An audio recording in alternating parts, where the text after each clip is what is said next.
Welcome, dear subscribers and curious listeners of my channel.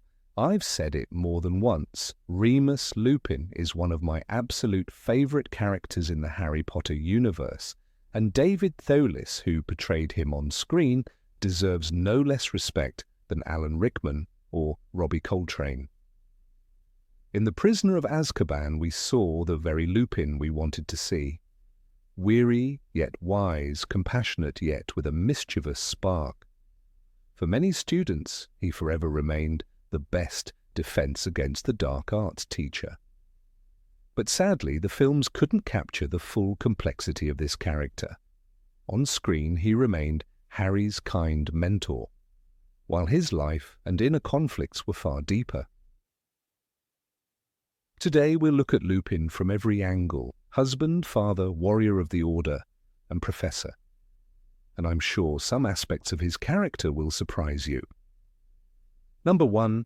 Husband and father.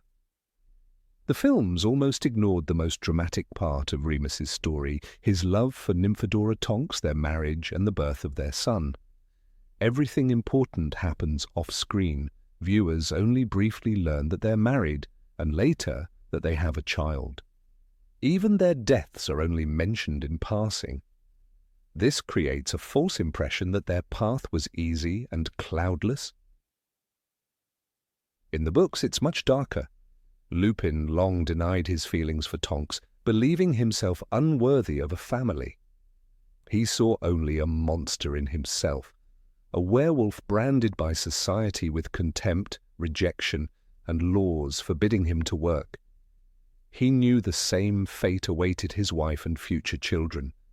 These doubts nearly destroyed Tonks. Her vibrant appearance faded, her metamorph magus abilities weakened, and her Patronus changed. Only the support of Bill and Fleur in their own relationship pushed her to fight for her love for Remus. "I've told you 1,000,000 times," Lupin gasped. "I'm too old for you, too poor, too dangerous." Harry Potter and the Half-Blood Prince. Even after the wedding, Remus's doubts haunted him. When Tonks became pregnant, he fell into despair.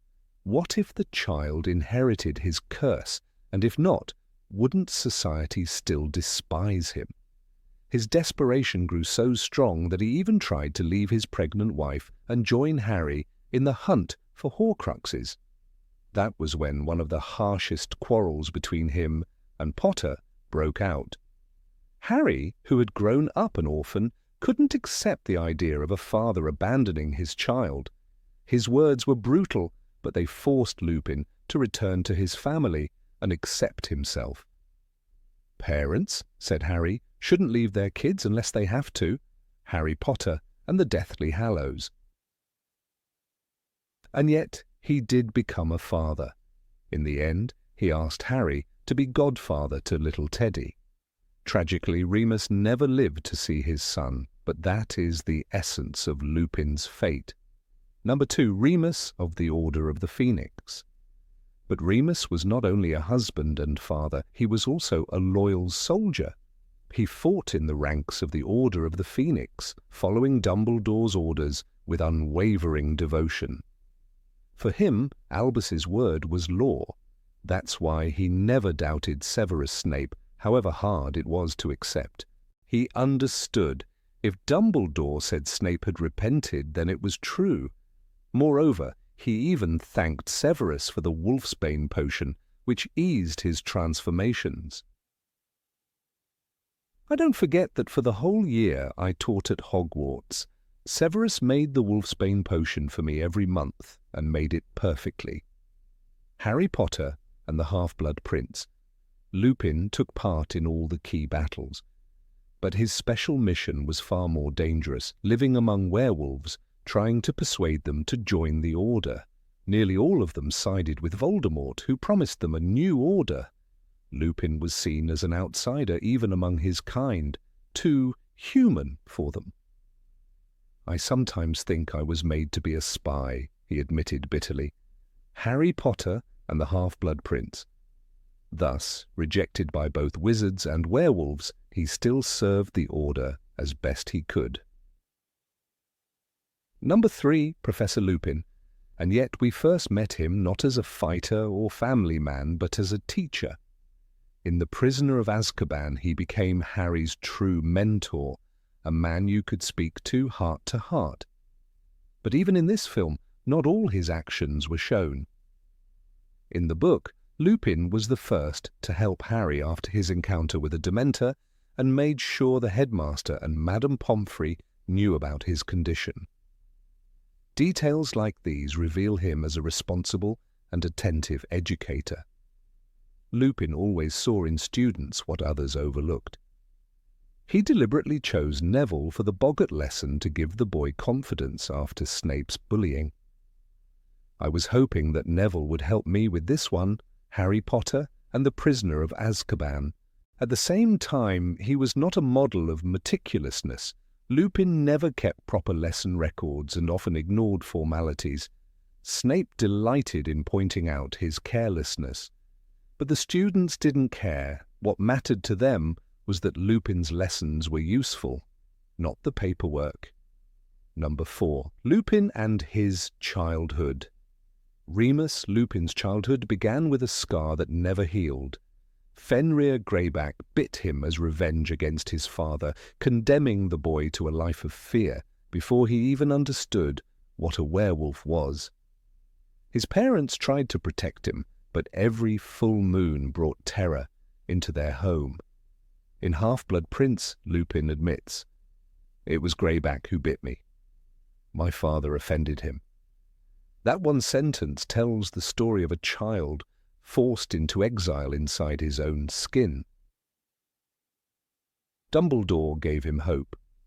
He arranged for the Whomping Willow and the Shrieking Shack so that Lupin could attend Hogwarts in secret. For the first time, the boy felt almost normal. Gratitude for that gift shaped the man he would become, but the shame never left him. He carried the belief that he had to prove his worth, that his curse made him unworthy of simple joys. This is why he later told Tonks he was too poor, too old, too dangerous. His childhood had taught him to doubt every step, even when love was offered freely. Number 5. Friends of the Marauders. Remus Lupin was never meant to be alone. At Hogwarts he found his place among James Potter, Sirius Black, and Peter Pettigrew. They discovered his secret and refused to abandon him. Instead, they became animagi so they could stand by him during his monthly transformations. In Prisoner of Azkaban, Lupin recalls, "They learned how to transform themselves. They could hardly keep me company as humans, so they kept me company as animals. For a boy marked as an outcast, that loyalty was salvation." The betrayal of Peter shattered that bond. Lupin believed Sirius had killed James and Lily, and for 12 years he carried both grief and suspicion. When the truth was revealed in the Shrieking Shack, the weight of decades fell away in a single night. He told Harry with raw honesty, "I thought you were the spy, Sirius. I thought you betrayed them." That confession shows how deeply he had suffered from the collapse of his only family. Yet through loss and mistrust, Lupin never hardened his heart. He forgave Sirius. He fought alongside Harry. He even showed mercy toward Pettigrew when Harry stopped Sirius and him from killing the traitor. The Marauders had given him friendship when no one else would, and even in ruin, that bond shaped the man he became. The films reduce him to a solitary mentor, but the books reveal a survivor of love, betrayal, and unbearable loss who still chose kindness. Number 6. Poverty and exile. Remus Lupin's poverty was not an accident, but a sentence handed down by the wizarding world. The Ministry's laws made sure werewolves had no future. He could not hold a steady job no matter how skilled he was. Dumbledore himself admitted in Prisoner of Azkaban that he had to argue fiercely with the governors of Hogwarts to let Lupin teach. Even then, his contract was fragile, dependent on secrecy and monthly doses of wolfsbane potion brewed by Severus Snape. The signs of his hardship are everywhere in the books. His robes are described as shabby and patched, his face pale and lined. Harry notices his professor looks much older than he really is. In Order of the Phoenix, Sirius tries to press money into Lupin's hand, but Remus refuses, pride warring with need. The scene is brief but telling, a man of immense talent reduced to begging favours and charity simply to survive. This side of Lupin never made it to the screen. The films gave us the noble teacher, weary but composed. The books gave us something more raw, a brilliant man driven to the margins, surviving from one day to the next, carrying the quiet shame of being treated as less than human. His poverty was not just about money, it was about exile, a society that punished him for something he could never change. Number 7, conflict with himself. Remus Lupin lived in a constant battle with himself. He longed for acceptance, yet feared what his curse might do to those he loved. His relationship with Nymphadora Tonks brought this struggle to its peak. He cared for her deeply but convinced himself that he was too dangerous, too poor, too broken to give her a real life. In Harry Potter and the Half-Blood Prince, when Tonks begs him to stop pushing her away, he mutters, "I'm too old for you, too poor, too dangerous." Every word is a wound he inflicts on himself. This fear of hurting others often outweighed his desire for happiness. Even when Tonks proved her loyalty, Lupin doubted. He worried about how society would treat them, about the curse he might pass to their child. His turmoil explodes in Deathly Hallows when he confronts Harry after trying to abandon his pregnant wife. Harry's fury cuts him to the bone. Parents shouldn't leave their kids unless they've got to. For the first time, Lupin sees his self-doubt through another's eyes, and it shames him. The conflict was not just about Tonks or Teddy. It was about Lupin's very identity. He was a man who desperately wanted to belong, but believed he never truly could. Among werewolves, he was a traitor. Among wizards, he was a danger. His entire life was lived in this tension. The films never show the weight of that burden. They give us a calm professor, but not the man who once clutched his hair and cried, "I should never have married her. I have made her a pariah." And yet, this struggle is what makes him human. He doubted, he faltered, he tried to run. But he always came back. His choice to fight in the war, his return to Tonks, and his acceptance of fatherhood show that he refused to let fear define him. Lupin's greatest battle was never with Death Eaters or Dementors, it was with himself. And that is the victory the films never let us see. Number 8. The Last Battle. The films barely linger on Remus Lupin's last stand. A fleeting image shows him fighting alongside Tonks, and then he is gone. The books give us the weight of his loss. In Harry Potter and the Deathly Hallows, Harry walks through the Great Hall and sees their bodies lying side by side. The text is blunt and devastating. Lupin, his hands folded on his chest, peaceful-looking, killed by Dolohov. Beside him, Tonks, her eyes open, staring. The tragedy is not in the violence, but in the silence that follows. Lupin's death carries a bitter irony. He spent his whole life fighting his curse, fearing that he would be a danger to others, and yet he died protecting everyone else. He never lived to see his son Teddy grow up. His final act was not as a teacher or even as a werewolf, but as a soldier who gave everything for a better world. Harry feels this deeply when he later summons Lupin's spirit with the resurrection stone. "You'll stay with me?" Harry asks. "Until the very end," Lupin replies. Those words seal his legacy. Tonks's presence at his side makes the moment even sharper. She refused to stay behind with her child, choosing instead to fight with her husband. Kingsley Shacklebolt warned her against it, but her decision was made. Their deaths together speak of love and defiance, a refusal to let the war separate them. In the chaos of battle, they remained united, a reminder that even in the darkest hour, love endures. Their story is a mirror of the war itself. The best, the kindest, the most selfless were the ones who fell.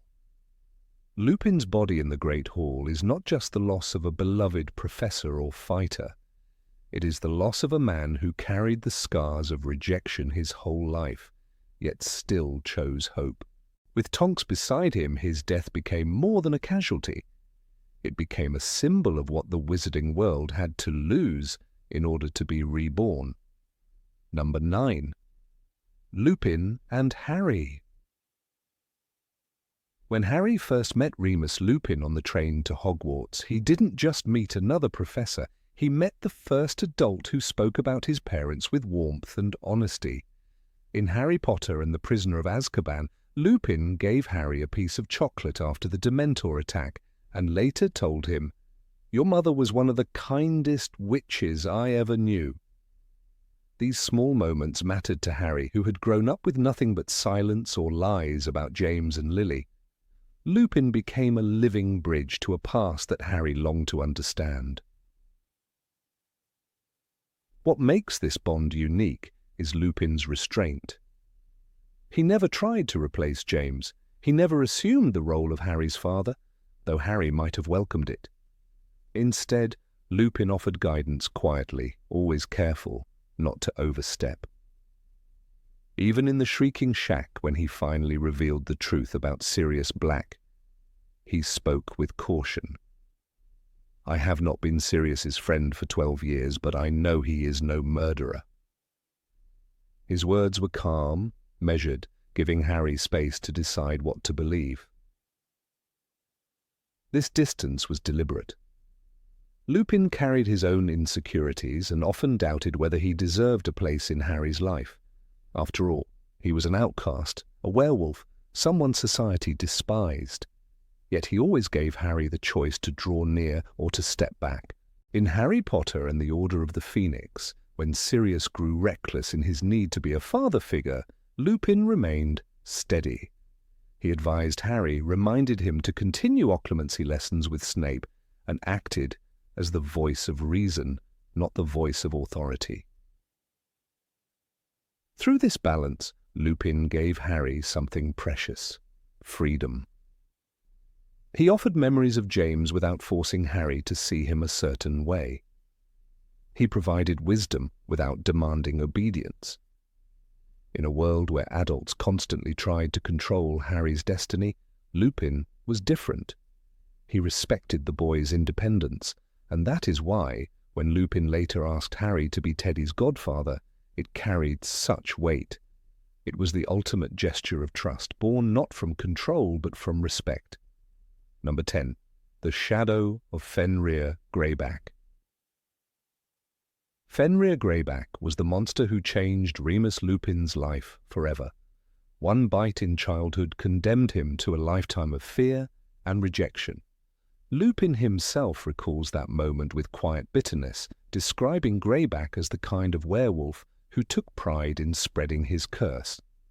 In Harry Potter and the Half-Blood Prince, Lupin tells Harry, "It was Greyback who bit me, deliberately, because my father had offended him." That single act tore away Lupin's chance at a normal life, branding him an outcast before he was old enough to understand why. What makes this story even more striking is the path Lupin chose. Most werewolves, abandoned by society, followed Greyback. They found comfort in violence and revenge. Lupin never did. He fought to keep his humanity even when the world denied him dignity. Rowling makes this contrast sharp. Greyback is described as savage-looking with pointed teeth and filthy nails, a predator who sought children. Lupin, by contrast, is gentle and compassionate, teaching his students to fight boggarts with laughter instead of fear. The difference between the two men defines Lupin's character. Greyback thrived on terror, using it as a weapon. Lupin lived with terror every month, but refused to pass it on to others. Even when stationed among werewolves during the Second War, he admitted to Harry in The Half-Blood Prince, "Almost all of them have rallied to Voldemort's side. Greyback is their chief." Lupin said it with sorrow, not anger, as though he could not believe how far his kind had fallen. That refusal to hate set him apart. It is this contrast that makes Lupin unforgettable. One man maimed him, filled his life with shame, and set the course of his future. Yet Lupin resisted becoming a mirror image of his attacker. Greyback is the embodiment of cruelty. Lupin is the embodiment of restraint. Films left this unspoken, but the books give us the full picture. A man defined not by the curse placed upon him, but by the choice he made to remain human. Number 11, Hidden Bravery. Remus Lupin was always the quiet presence in Harry's life, the kind of man who never sought to shine brighter than others, and yet his very restraint became a mask that concealed how much he risked, how much he endured. The films often depict him as a calm, almost idealized mentor, teaching Harry the Patronus charm in a few serene lessons. But behind those scenes lies the reality of a man who lived under constant suspicion, who bore the stigma of being a werewolf in a society that feared his very existence, and who still walked straight into battles he could not be sure he would survive. The books remind us that courage is not always loud or celebrated. Sometimes it is the act of rising again when the world has told you that you have no place in it. From the very first time Harry encounters Lupin on the Hogwarts Express, he is introduced as a shabby, almost fragile figure. The films capture his kindness but leave out the deep scars of humiliation that followed him from childhood. Bitten as a boy by Fenrir Greyback, Lupin grew up in shadows, knowing that parents of other children whispered about him, that jobs were closed to him, that friendship came with a burden of shame. Yet it was this man, worn down by rejection, who chose to join the Order of the Phoenix and fight Voldemort's forces at every turn. J.K. Rowling makes it clear that Lupin's place in the Order was not symbolic. He stood on the front lines, risking exposure and injury. As Sirius Black once observed in Order of the Phoenix, Lupin's been a great help. He's a skilled fighter. That acknowledgement reveals what the films barely touch. Lupin was not only a teacher but a warrior whose bravery was born from endless private battles. His teaching of the Patronus charm is often remembered as his defining moment, immortalized in Prisoner of Azkaban. On screen, it is bathed in a kind of quiet heroism, with Harry successfully conjuring a shield of light against the Dementors. But in the novel, Lupin's courage lies not in the lesson itself, but in his willingness to confront creatures that mirrored his own fears of rejection. When he said, "The Dementors affect you worse than the others because there are horrors in your past that the others don't have," he was speaking from deep knowledge. He understood better than anyone the crushing weight of living with something you cannot change. His bravery was not only in training Harry, but in reliving his own pain so that another might stand stronger. The films show us a mentor, the books show us a man using his own scars as shields for those younger than him. The Battle of the Department of Mysteries is one of the starkest examples of Lupin's hidden courage. In the films, he appears briefly, almost as background to the chaos. In the book, however, his presence is fierce and unwavering. He duels Death Eaters alongside Sirius, Tonks, Moody, and Kingsley, facing dark magic that could end his life in a heartbeat. For Lupin, every spell cast was a defiance of the prejudice that said he was unworthy. It was in those moments, surrounded by the whirl of curses and broken prophecies, that he proved what society refused to believe. He was not a danger to his friends, but a shield against the real monsters. Harry noticed his resilience, and though Lupin never boasted of his role, his name belonged among the most courageous that night. Perhaps the clearest proof of Lupin's bravery came during the Second Wizarding War, when he chose to infiltrate the werewolf packs loyal to Greyback. The films omit this entirely, but the books describe how he risked his life among creatures who despised him, trying to turn them against Voldemort's promises. To walk among those who mirrored his own curse, to be reminded of the life he might have lived had he given up on humanity, required a kind of internal strength that few could muster. He lived in constant danger, never knowing if he would be exposed as a spy, yet he endured it so that others might be spared. That decision alone speaks louder than any classroom lesson, showing us a man whose courage went unrecognized because it was carried out in silence. Lupin's personal life, too, demanded extraordinary courage. When he fell in love with Nymphadora Tonks, he faced not only his own insecurities, but also the judgment of society and even his own self-loathing. He tried to push her away, convinced that she deserved someone whole. In Half-Blood Prince, he admitted to Harry that he had considered himself too dangerous, too poor, too old. And yet, despite all of that, he eventually chose love over fear. It was a rebellion against the rejection he had internalized for decades. His marriage to Tonks was not the act of a man who believed in fairy tales, but the act of a man who dared to defy the belief that he could never have happiness.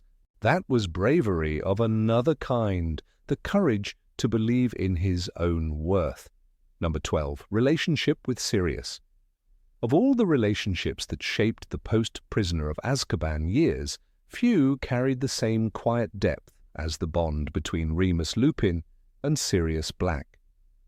The films, in their rush to spotlight Harry's heroism, brushed past the quiet threads of loyalty and pain that bound these two men together. Yet the books, in their slower rhythm, allowed readers to glimpse what was truly at stake, two survivors of betrayal clinging to each other as the last living remnants of a brotherhood that had once included James Potter and Peter Pettigrew. What emerged was not simply friendship, but a fragile attempt to heal wounds that would never fully close. When Sirius broke free from Azkaban and the truth came to light, Lupin's first instinct was not suspicion, but understanding. In The Prisoner of Azkaban, Harry himself recalled how Lupin had believed Sirius guilty for 12 long years, yet the moment the truth was revealed, Lupin shifted without hesitation. J.K. Rowling wrote, "There was a look of shock and recognition on Lupin's face. In that instant, decades of trust reignited, as though buried embers had been waiting beneath the ashes." The films flattened this revelation into spectacle, focusing on the shrieking shack confrontation, but they never explored how quickly Lupin aligned himself with Sirius afterward, nor how much trust was required to do so. After years of silence and doubt, Lupin's loyalty to Sirius extended far beyond a single night. In the Order of the Phoenix, readers saw how Lupin consistently defended Sirius's place in the Order, even when others, such as Molly Weasley, feared his recklessness. Lupin understood that Sirius's imprisonment had scarred him in ways difficult to measure. He did not excuse Sirius's temper or impatience, but he translated it for others, softening judgments with quiet explanations. When Sirius lashed out in Grimmauld Place, it was Lupin who reminded the Order that his friend had been locked away for 12 years and deprived of the life that should have been his. This compassion was not dramatized in the films, which portrayed Lupin as more detached, almost background scenery, but in the books. He became the bridge between Sirius and a world that no longer trusted him. That loyalty came at a cost, Lupin himself was a man marked by isolation, burdened by lycanthropy and by poverty. Yet in Sirius he rediscovered something rare, companionship with someone who knew the past as he did, who remembered James not as a martyr or idol, but as a mischievous boy with messy hair and a laugh that filled the Gryffindor common room. This shared memory was vital. For Lupin, Sirius was not merely a friend, but the last living tether to a time when he himself had belonged. Rowling described Lupin's loneliness with care, and the way he sought refuge in Sirius's company made clear how much this bond meant. The films reduced this, barely allowing them moments together, robbing audiences of the aching sweetness of two men clinging to what little remained of their youth.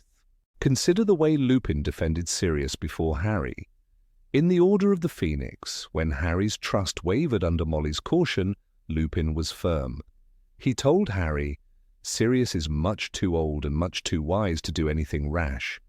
Even though Sirius did act rashly, Lupin's words carried not only loyalty, but a desperate hope that his friend could still be trusted, that he was not doomed to repeat mistakes born of bitterness. Lupin needed to believe in Sirius as much as he wanted Harry to believe in him. The films, however, allowed no such moment of advocacy. Lupin became a background supporter of Harry rather than a man struggling to hold Sirius's reputation intact against skepticism. There was also the darker dimension of their bond, one rooted in survivor's guilt. Both had lost James and Lily, both had been deceived by Pettigrew, both had spent 12 years haunted by the destruction of their circle. Lupin had endured in silence, burying himself in shabby work, never daring to build a family. Sirius had endured in torment, stripped of freedom, driven almost mad by despair. Together they embodied two versions of grief, the quiet suffocation of resignation and the violent outbursts of rage. Their companionship was a fragile attempt at balance, each man a mirror of the other's brokenness. The films did not dare to dwell on such subtleties, preferring action to the quiet devastation of memory. Rowling gave glimpses of tenderness in unexpected places. In The Goblet of Fire, when Sirius risked exposure to stay near Harry, hiding in caves and surviving on rats, Lupin worked behind the scenes to ensure his safety. The book noted that Lupin was one of the few who regularly corresponded with Sirius, sending him updates and support. This detail was entirely absent in the films, where Sirius appeared only in bursts of firelit cameos. Readers, however, saw that Lupin was not merely a colleague, but a lifeline, ensuring Sirius did not fall into total despair while in hiding.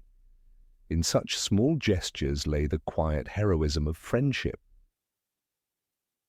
The tragedy of their bond was that it never had the chance to heal fully. Lupin, cautious and measured, sought to rebuild some semblance of normalcy, while Sirius yearned for action, for vengeance, for release from the shadows. Yet even in disagreement, their loyalty endured. In The Order of the Phoenix, when members of the Order argued about Harry's protection, Lupin consistently sided with Sirius, resisting Molly's attempts to isolate him. He recognized that stripping Sirius of responsibility was crueler than any physical prison. He fought for Sirius's dignity, even when others dismissed it. The films reduced these clashes to background noise, never allowing Lupin's protective advocacy to shine. Number 13, Lupin's legacy. Of all the characters who shaped the destiny of Harry Potter, few embodied both tragedy and nobility as profoundly as Remus Lupin. The films captured him as a kind mentor and loyal fighter, but they softened and idealized him, leaving out the harsher struggles and deeper humanity written in the pages of the books. In the cinematic version, he was the calm professor who transformed into a monster only by moonlight, a man who smiled gently at Harry and gave wise words before vanishing from the story too soon. Yet in the novels, Lupin was more complex, a figure torn apart by poverty, rejection, self-doubt, and fear of his own nature. He was not only a casualty of war, but also an enduring symbol of resilience. His legacy cannot be reduced to his death at the Battle of Hogwarts. His true inheritance lives on in his son, Teddy Lupin, and in the example he left behind for Harry and all who knew him. The films removed much of Lupin's inner turmoil, which gave him his depth in the books. In J.K. Rowling's narrative, Lupin struggled constantly with the stigma of being a werewolf. "You don't know how people like me are treated," he once confessed to Harry, revealing a lifetime of discrimination that kept him isolated and ashamed. He was not a flawless man, but a deeply human one, weighed down by guilt even as he yearned for companionship and family. His marriage to Nymphadora Tonks was a bold act of defiance against a world that doubted he could ever deserve happiness. That detail is almost brushed aside in the films, where the love story is rushed and reduced. In the novels, however, their union carried immense significance. It was the culmination of Lupin's struggle to believe he could be loved despite his condition. When Tonks revealed she was pregnant, Lupin's flaws were laid bare. Instead of celebrating, he was consumed by fear, doubting that he could be a proper father, or that his child could live without shame. He even tried to abandon Tonks and join Harry, Ron, and Hermione on their journey, believing that the baby would be better off without him. This is a painful but essential part of his character arc. Harry's furious rebuke forced him to face the truth. "My father would have wanted me to tell you. He would have told you you are being a coward." This moment in the book is a turning point. It shows Lupin's humanity, his tendency to falter under pressure, but also his ability to change. That humility, the courage to admit mistakes, became part of what he left for his son. Lupin's death in the Battle of Hogwarts was cinematic in its brevity, but devastating in its implication. The films reduced it to a fleeting shot of his body alongside Tonks lying still among the fallen. But the book gave it weight. Harry sees them lying side by side, their hands almost touching, as though they had fallen asleep. It was not just another casualty, it was the severing of a new family, the orphaning of Teddy Lupin before he even knew his parents. This echoes Harry's own tragedy, the mirror of an infant losing parents to war, and it underscores the cycle of sacrifice that haunted the wizarding world. The films left this resonance underdeveloped, focusing instead on the visual of loss rather than the generational echo of it. Yet Lupin's story does not end with his death. In Teddy Lupin, a boy born into darkness yet destined to carry light, his legacy is preserved. Teddy is the child who never knew his father, just as Harry never knew James.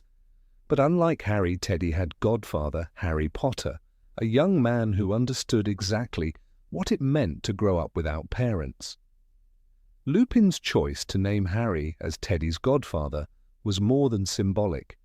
It was an act of faith that Harry would step into the role Remus once played for him. The circle had closed. Where once Lupin mentored Harry through boggarts, fears, and loss, Harry would now guide Teddy through the same uncertain world. The emotional weight of this bond is beautifully reinforced in the epilogue of the 7th book. 19 years later, when Harry's own children are boarding the Hogwarts Express, Teddy appears not as a lonely orphan, but as a vibrant young man with bright blue hair, embraced as part of the extended Weasley Potter family. He had grown into his own person, defined not by the absence of his parents, but by the love of those who surrounded him. Lupin's fears of passing on shame or curse to his child were proven wrong. Instead, Teddy carried resilience, warmth, and freedom, the very things his parents fought for. What makes Lupin's legacy powerful is not only Teddy's survival, but the example he left for Harry. Lupin was one of the marauders, yet unlike Sirius, who was fiery, or James, who was bold, Lupin was measured, cautious, and compassionate. He balanced justice with mercy. When he taught Harry how to conjure a Patronus, he did not simply pass on a spell, he gave him a tool of survival rooted in memory and hope. The Patronus is a kind of positive force, Lupin explained, a projection of the very things that the Dementor feeds upon: hope, happiness, the desire to survive. Those lessons shaped Harry's identity and became a vital thread in the boy's fight against Voldemort. This wisdom was part of the inheritance Harry passed on to Teddy. The idea that even in the darkest times, one must summon light.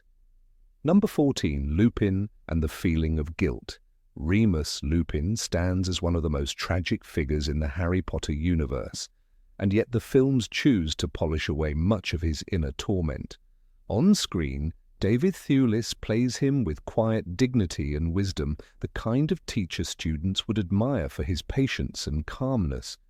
The reality painted in J.K. Rowling's books is far more raw, far more haunted. Lupin is a man consumed by guilt, dragged down not only by his condition as a werewolf, but by a constant sense that he is undeserving of happiness. The films offer the image of a noble mentor. The books reveal a broken man who cannot forgive himself for surviving while others died. The roots of Lupin's guilt stretch back to his earliest years, when he was bitten by Fenrir Greyback as a child. The attack was an act of vengeance against his father, but the consequences shaped the boy's life forever. Lupin internalized the idea that he had ruined his parents' lives, burdening them with a son condemned to a cursed existence. Rowling describes how he isolated himself, ashamed of what he had become. That shame calcified into guilt. Unlike the cinematic version, who seems to have accepted his identity, the literary Lupin carries a wound that never closes. He believes he destroyed his family simply by existing. As he grew older and entered Hogwarts, Dumbledore's acceptance offered him a rare respite. Yet, even within the safety of the castle, Lupin's guilt never left. He concealed his secret from the other students, fearing rejection, while Dumbledore's trust only increased the pressure he felt.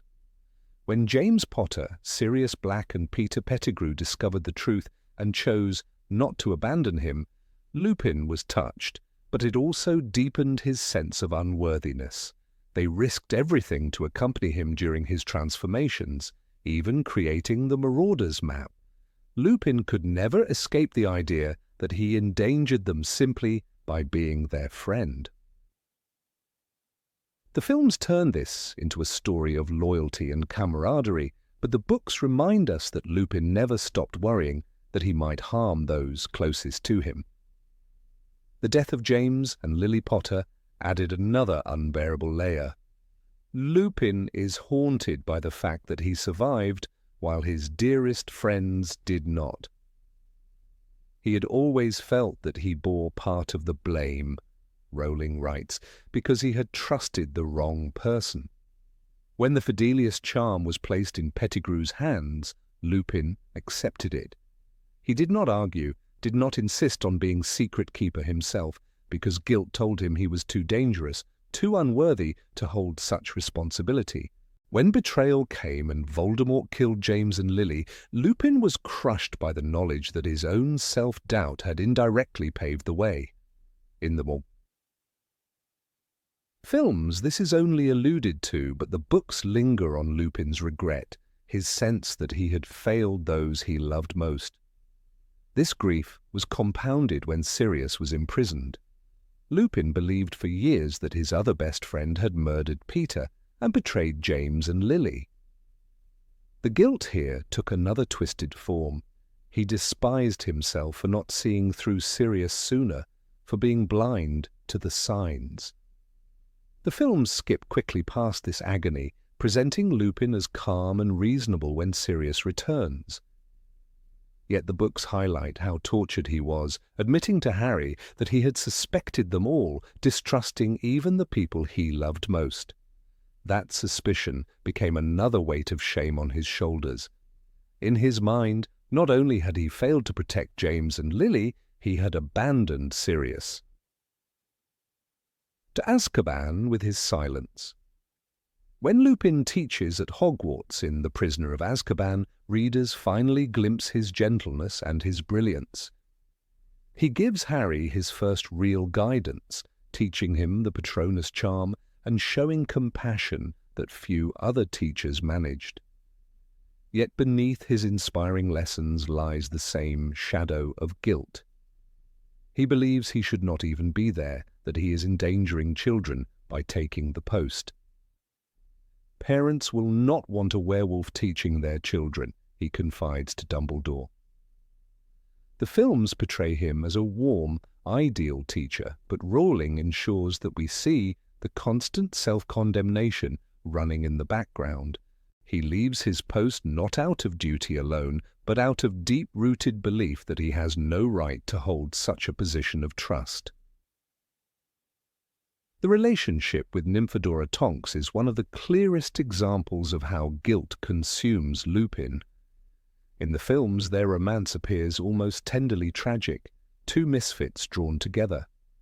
But in the books, Lupin resists her love with desperate determination. He insists she deserves someone better, someone who can give her a normal life free of stigma. "I am too old for you, too poor, too dangerous," he says. What the films reduce to a subplot, Rowling develops into a heartbreaking internal battle. Lupin does love Tonks, but he cannot imagine himself worthy of her devotion. His guilt paints him as a curse upon her, not a partner. The arrival of their son, Teddy Lupin, intensifies this torment. In Deathly Hallows, Lupin tries to abandon Tonks during her pregnancy, even joining Harry, Ron, and Hermione on their mission. Harry confronts him with brutal honesty, shouting that he is acting cowardly, fleeing from responsibility. Lupin's reaction is a moment of naked pain. He admits that he fears his child will inherit his curse, that his blood has poisoned the future. The films soften this storyline, leaving only fragments, but the books show a man collapsing under the belief that he has ruined the life of the woman he loves and the child he has fathered. His guilt is not abstract. It pushes him toward choices that nearly destroy his family. What makes Lupin's guilt so powerful is that it defines even his moments of courage. At the Battle of Hogwarts, he fights with fierce loyalty, yet his thoughts remain on Tonks and Teddy. He believes he has already failed them by existing in their lives. His death in the battle is presented almost as inevitable, the final expression of a man who could never allow himself to live freely. Rowling leaves Teddy an orphan, echoing Harry's own childhood, and Lupin's guilt-filled choices resonate even in death. The films again gloss over this, presenting his passing as one tragedy among many, without exploring the personal torment that led him there. Specific lines from the books underline this internal struggle. In Half-Blood Prince, Tonks pleads with him to stop rejecting her, and Lupin whispers, "I am too old, too poor, too dangerous." It is not modesty, it is self-condemnation. In Deathly Hallows, when Harry calls him a coward, Lupin's fury comes from wounded pride, but beneath it is the raw truth. He agrees with Harry. He does see himself as a coward, unworthy of love or family. These are not the words of the calm, noble mentor shown in the films, but of a man crushed by guilt to the point of self-erasure. Even Lupin's Patronus reflects this paradox. His Patronus is a wolf, not a werewolf, symbolizing the noble side of his nature, the part that longs for loyalty and protection. yet he often avoids using it, fearing what others will think if they learn of it. The films show him conjuring a Patronus with ease, but the books emphasize the hesitation and secrecy. His very magic is filtered through guilt, through the terror of how he might be perceived. The contrast between film and book versions of Lupin tells us something larger about adaptation. Cinema often idealizes complexity, turning a tortured man into a symbol of dignity. But the truth is more haunting. Lupin is not only a hero, but also a mirror of self-loathing, someone who cannot forgive himself even when others do. He embodies the destructive power of guilt, the way it corrodes love, friendship, and the ability to claim joy. His life is a lesson in how unhealed wounds can shape destiny more than external enemies ever could. Readers who dive into the books come away with an image of Lupin that is darker, more human, and ultimately more tragic than the films allow. He is not simply the kind professor who smiles at Harry across a classroom. He is the boy who believed he ruined his parents' lives, the man who blamed himself for James and Lily's deaths, the husband who thought he had tricked Tonks into loving him, the father terrified of passing on his curse. His guilt is the thread that ties every chapter of his life together. Without it, he becomes only half of who he truly is.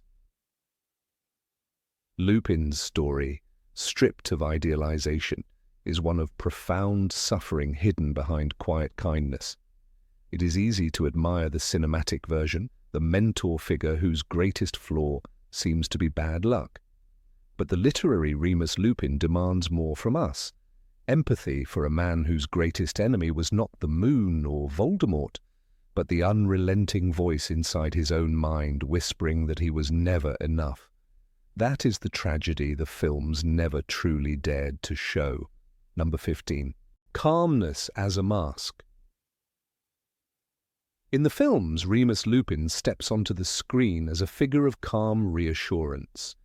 Whether he is teaching Harry to face a Dementor in Prisoner of Azkaban or speaking gently with Tonks in Deathly Hallows, his demeanor rarely shifts. He is collected, rational, and soothing. Viewers remember him as the calm professor, the understanding mentor, the man who always seems in control of his emotions. Yet in the books, J.K. Rowling sketches a very different picture. There, Lupin's tranquility is not innate. It is an armor carefully forged out of necessity, a survival tactic honed over years of rejection, shame, and private battles. His silence is not serenity, it is restraint. And the difference between the two reveals a character who is far more fractured than the films ever allowed.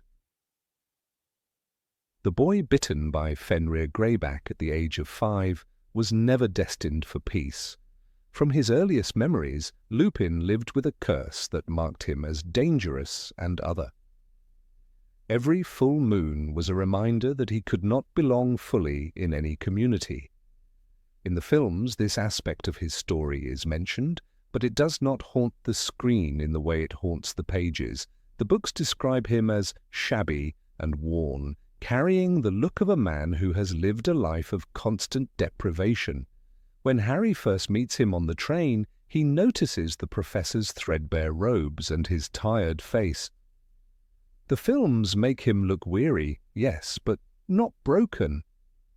The cinematic Lupin looks like a man who chose a modest life. The literary Lupin looks like a man who never had the choice. Rowling makes it clear that Lupin's mask is one he has practiced for decades. His calm voice is a weapon against prejudice. He knows that the wizarding world despises werewolves, fears their unpredictability, and distrusts their motives. To survive, he must appear more controlled than anyone else. He cannot afford flashes of anger, displays of bitterness, or even visible grief. When Harry hears Lupin describe his childhood, he does not hear rage at Fenrir Greyback or resentment toward the Ministry. Instead, he hears a careful tone, stripped of raw emotion, as though Lupin has rehearsed the story too many times to allow it to wound him again. The films condense this into gentle resignation. The books show us the weight of discipline in every sentence. The defense against the dark arts classroom provides the starkest contrast. In the film, Lupin is a kindly instructor who smiles faintly as he guides his students through boggarts and ridiculous charms. He is a source of warmth, his lessons, moments of light-hearted reprieve. But in the book, when the boggart turns into a full moon, the moment is heavier. Harry notices Lupin stiffen, and though the class laughs when Neville transforms Snape into a woman in his grandmother's clothes, Lupin himself is shaken. He later admits to Dumbledore that he was terrified of the boggart revealing his nature to the students. That fear is absent from the cinematic version. There, Lupin's composure is unbroken. In the text, his mask trembles, if only for an instant, revealing the constant fear of exposure. Behind his calm, Lupin carries the grief of losses that never left him. James and Lily Potter, closest friends of his youth, murdered. Sirius, wrongly imprisoned, leaving Lupin isolated. Peter Pettigrew's betrayal, which shattered his circle of trust. When he appears in Prisoner of Azkaban, Lupin is the last remnant of the marauders, the only one free, yet also the most haunted. In the film he speaks of James with fondness, his voice level, his eyes steady. In the book, when Harry tells him that he knew James conjured a stag Patronus, Lupin's hands tremble, and he struggles to maintain composure. "Your father's Patronus was a stag," he tells Harry, but Rowling's prose makes the moment raw, laden with the ache of memory. The mask slips and the reader sees the wound that calmness tries to conceal. When Lupin argues with Harry in Deathly Hallows after abandoning Tonks and their unborn child, the mask is ripped away entirely. This scene exists in the book, yet the films excise it. Rowling shows us a man unraveling, no longer able to maintain the facade of composure. Harry accuses him of cowardice, and Lupin's fury breaks through. "You don't understand what I've done. People like me are not meant to have families." Here, the calm professor is gone, replaced by a man consumed by self-hatred and fear of passing on his curse. The films deny us this glimpse. They prefer to keep Lupin tranquil, so the audience never confronts the desperation beneath. Yet the book's Lupin is fully human, trembling under the weight of shame, terrified of repeating his own isolation through his child. This duality is what makes Lupin's mask so tragic. The calmness admired on screen is, in truth, a shield against the rejection he expects from everyone he meets. The books emphasize how often he distances himself from those he loves. He resigns from teaching at Hogwarts not because he wishes to, but because Snape reveals his secret. Lupin anticipates the backlash and leaves before he can be asked to. His composure in this decision is heartbreaking. He does not rage at Snape, does not plead with Dumbledore, does not fight for his position. He quietly packs his things. Readers know it is not serenity, it is resignation. The films flatten this into a noble gesture. The books reveal it as another scar of lifelong rejection. Consider the way Rowling describes his physical appearance. His greying hair, lined face, and patched robes appear repeatedly. These are not simply visual details, they are the physical evidence of exhaustion, of poverty, of a life lived on the margins. Lupin cannot secure stable work because of prejudice. He relies on Dumbledore's kindness to obtain a teaching position. Each line on his face tells the story of battles fought off the page, landlords turning him away, employers rejecting him, neighbors whispering about his illness. The films acknowledge his shabbiness but cloak it in a quiet dignity. The books insist that dignity is hard-earned, a deliberate mask that covers deep humiliation. Even Lupin's role as mentor is coloured by this mask. In the film, he teaches Harry to cast the Patronus with serenity, a calm voice guiding him through the terror of the Dementor's presence. But in the book, the lesson is tinged with Lupin's own fear. Harry asks him why the Dementors affect him so strongly, and Lupin admits he avoids them because they remind him too much of his transformations, of being less than human. "I am not very fond of Dementors," he says simply. The line conceals what the narrative reveals. They remind him of his own monstrousness. His calmness in teaching Harry is therefore not tranquility, but a conscious decision to shield Harry from the storm that rages within him. The friendship between Lupin and Sirius also highlights the cracks in his composure. When they reunite in Prisoner of Azkaban, the film shows warmth and solidarity. The book shows suspicion and pain. Lupin hesitates to believe Sirius innocent, and when he finally does, the relief is overwhelming. It is not the serene trust of a calm man, but the desperate relief of someone who realizes he has not lost everyone after all. The calm facade masks the loneliness that has gnawed at him for 12 years. He smiles, yes, but the reader feels the fragility behind it, the trembling hope of a man who has been alone for too long. The mask continues into his marriage with Tonks. In the films, their love story is brushed aside, reduced to brief mentions. In the books, their relationship exposes Lupin's deepest insecurities. He resists Tonks's love, convinced he is too old, too poor, too cursed. "I am too old for you, too poor, and too dangerous," he insists. His calmness in rejecting her is a disguise for self-loathing. It takes Tonks's persistence and Dumbledore's reassurance to break through that wall.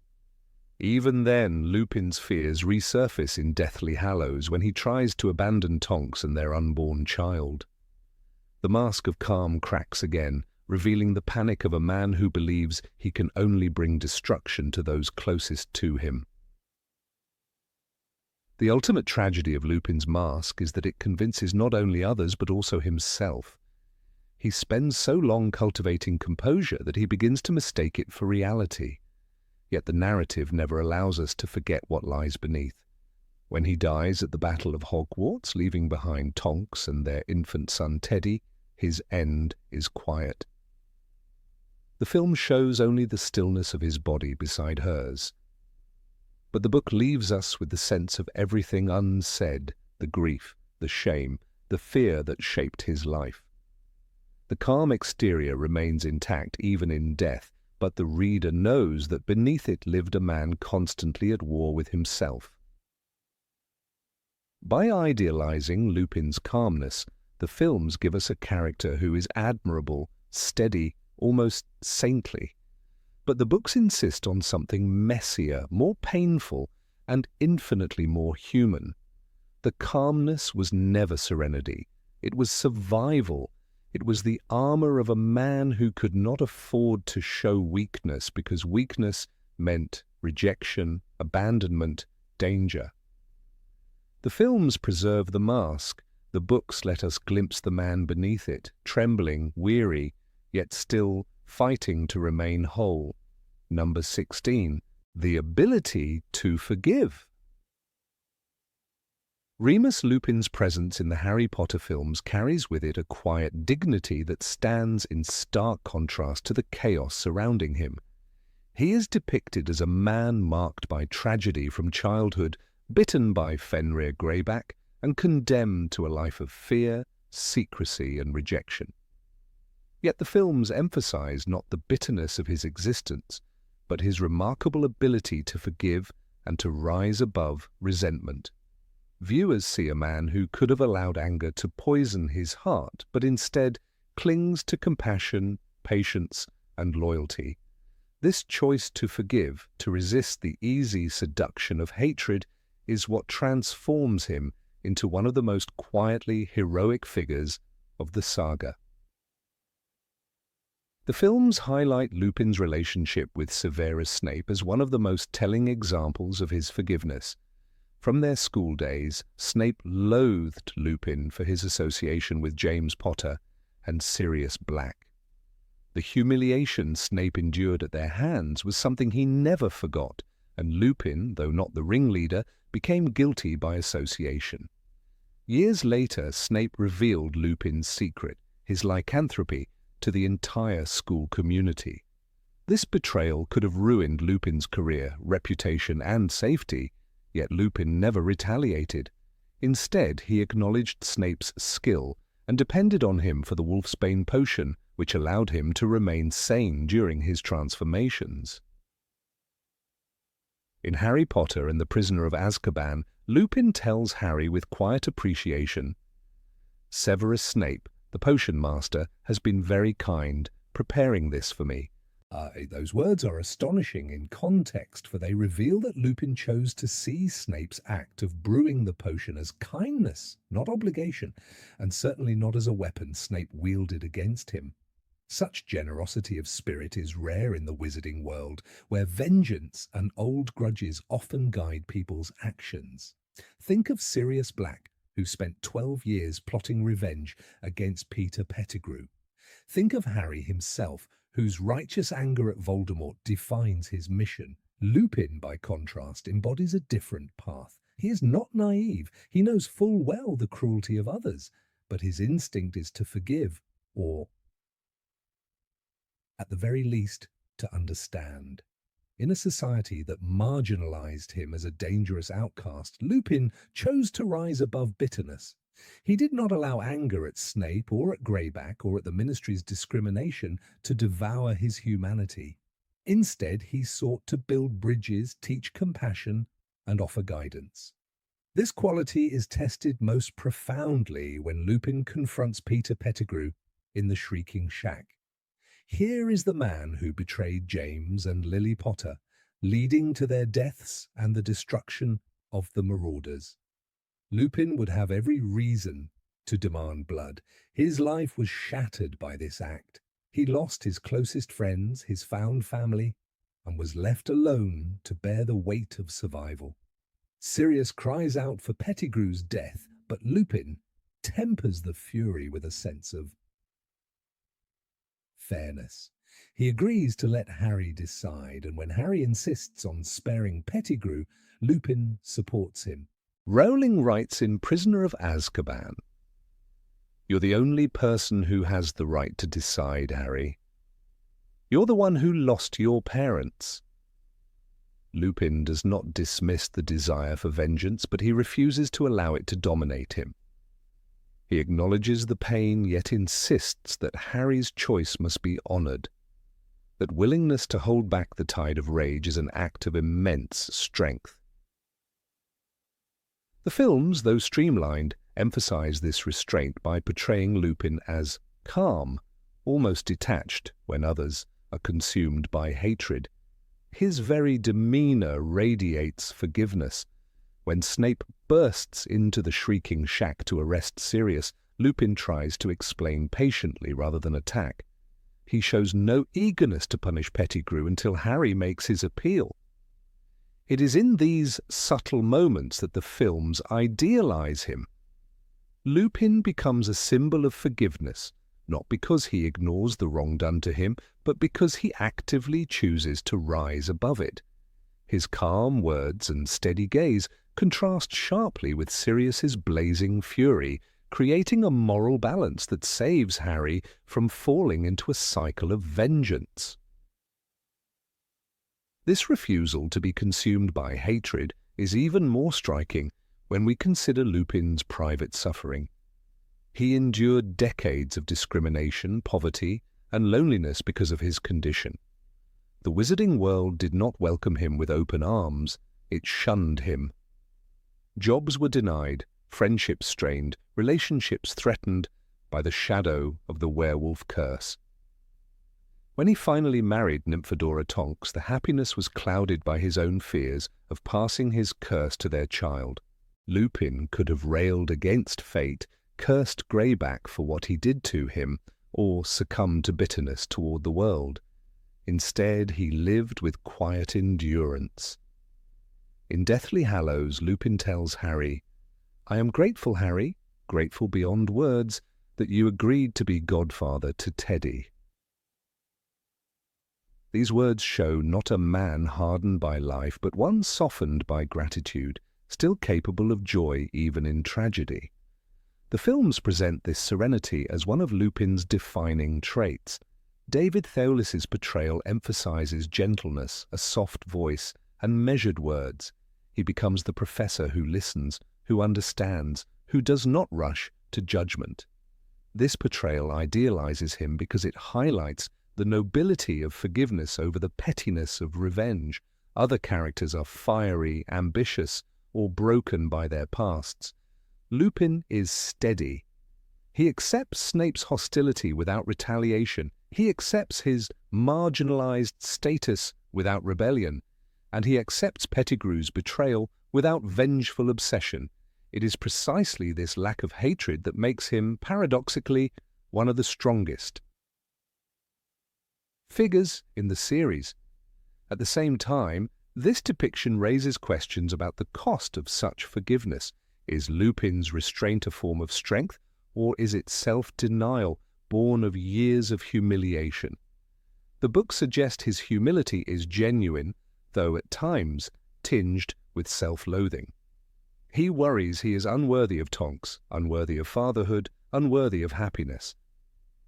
The films, however, simplify this complexity, presenting him as the ideal forgiving mentor without dwelling too deeply on his internal torment. They transform his struggles into virtues, showing the audience not his insecurities, but his wisdom. It is as if the films wanted to preserve Lupin as a beacon of gentleness, a safe figure of compassion in a narrative otherwise marked by vengeance and cruelty. One cannot ignore how strikingly his forgiveness contrasts with the wider world's inability to forgive him. Society branded him a monster, the ministry kept him under suspicion, and even fellow wizards viewed him with unease. Yet Lupin chose to forgive them collectively by continuing to teach, to serve, and to fight for the very world that rejected him. He became a professor at Hogwarts, risking exposure to guide students. He joined the Order of the Phoenix, dedicating his life to a cause that rarely gave him recognition. Forgiveness, for Lupin, was not an abstract virtue, but a daily practice of continuing to engage with a world that never embraced him. When he dies at the Battle of Hogwarts, the tragedy lies not only in the loss of a skilled fighter, but in the silencing of that quiet voice of forgiveness. His death leaves Teddy an orphan, echoing the loss of Harry's parents. And yet even in death, Lupin's legacy is not bitterness, but love. Harry later reflects on Lupin and Tonks with reverence, understanding that their sacrifice was grounded in selflessness. The films leave audiences with the image of Lupin lying still beside Tonks, hands almost touching, a poignant reminder of a man who gave everything without demanding repayment, who forgave even in the face of betrayal and rejection. In the grand tapestry of Harry Potter characters, Lupin stands apart because he embodies the radical choice not to hate. Others allow bitterness to consume them. Snape, though heroic, remains defined by resentment. Voldemort is the embodiment of hatred. Even Dumbledore, with all his wisdom, admits he was tempted by ambition. Lupin alone manages to suffer without succumbing, to endure without seeking revenge. His strength lies in forgiveness, in seeing Snape's potion as kindness, in sparing Pettigrew, in raising no cry against the world that spurned him. The films amplify this quality, making him into an almost saint-like figure of patience and grace. Perhaps the reason audiences resonate so deeply with Lupin is because his form of heroism is quiet, unspectacular, and deeply human. Forgiveness is harder than dueling, harder than defiance, harder than war. It requires living with wounds that never truly heal and choosing not to let them dictate the future. Lupin embodies this paradox. He is scarred but gentle, rejected but forgiving, poor but rich in compassion. The films idealize him not by exaggerating his power, but by highlighting the nobility of his restraint. In a world where anger drives much of the conflict, Lupin reminds us that the true act of courage is often simply to forgive. Number 17. Hidden irony. Remus Lupin, as he appears in the Harry Potter films, carries an aura of noble restraint, a quiet melancholy wrapped in kindness, as though he were the perfect model of a tragic mentor.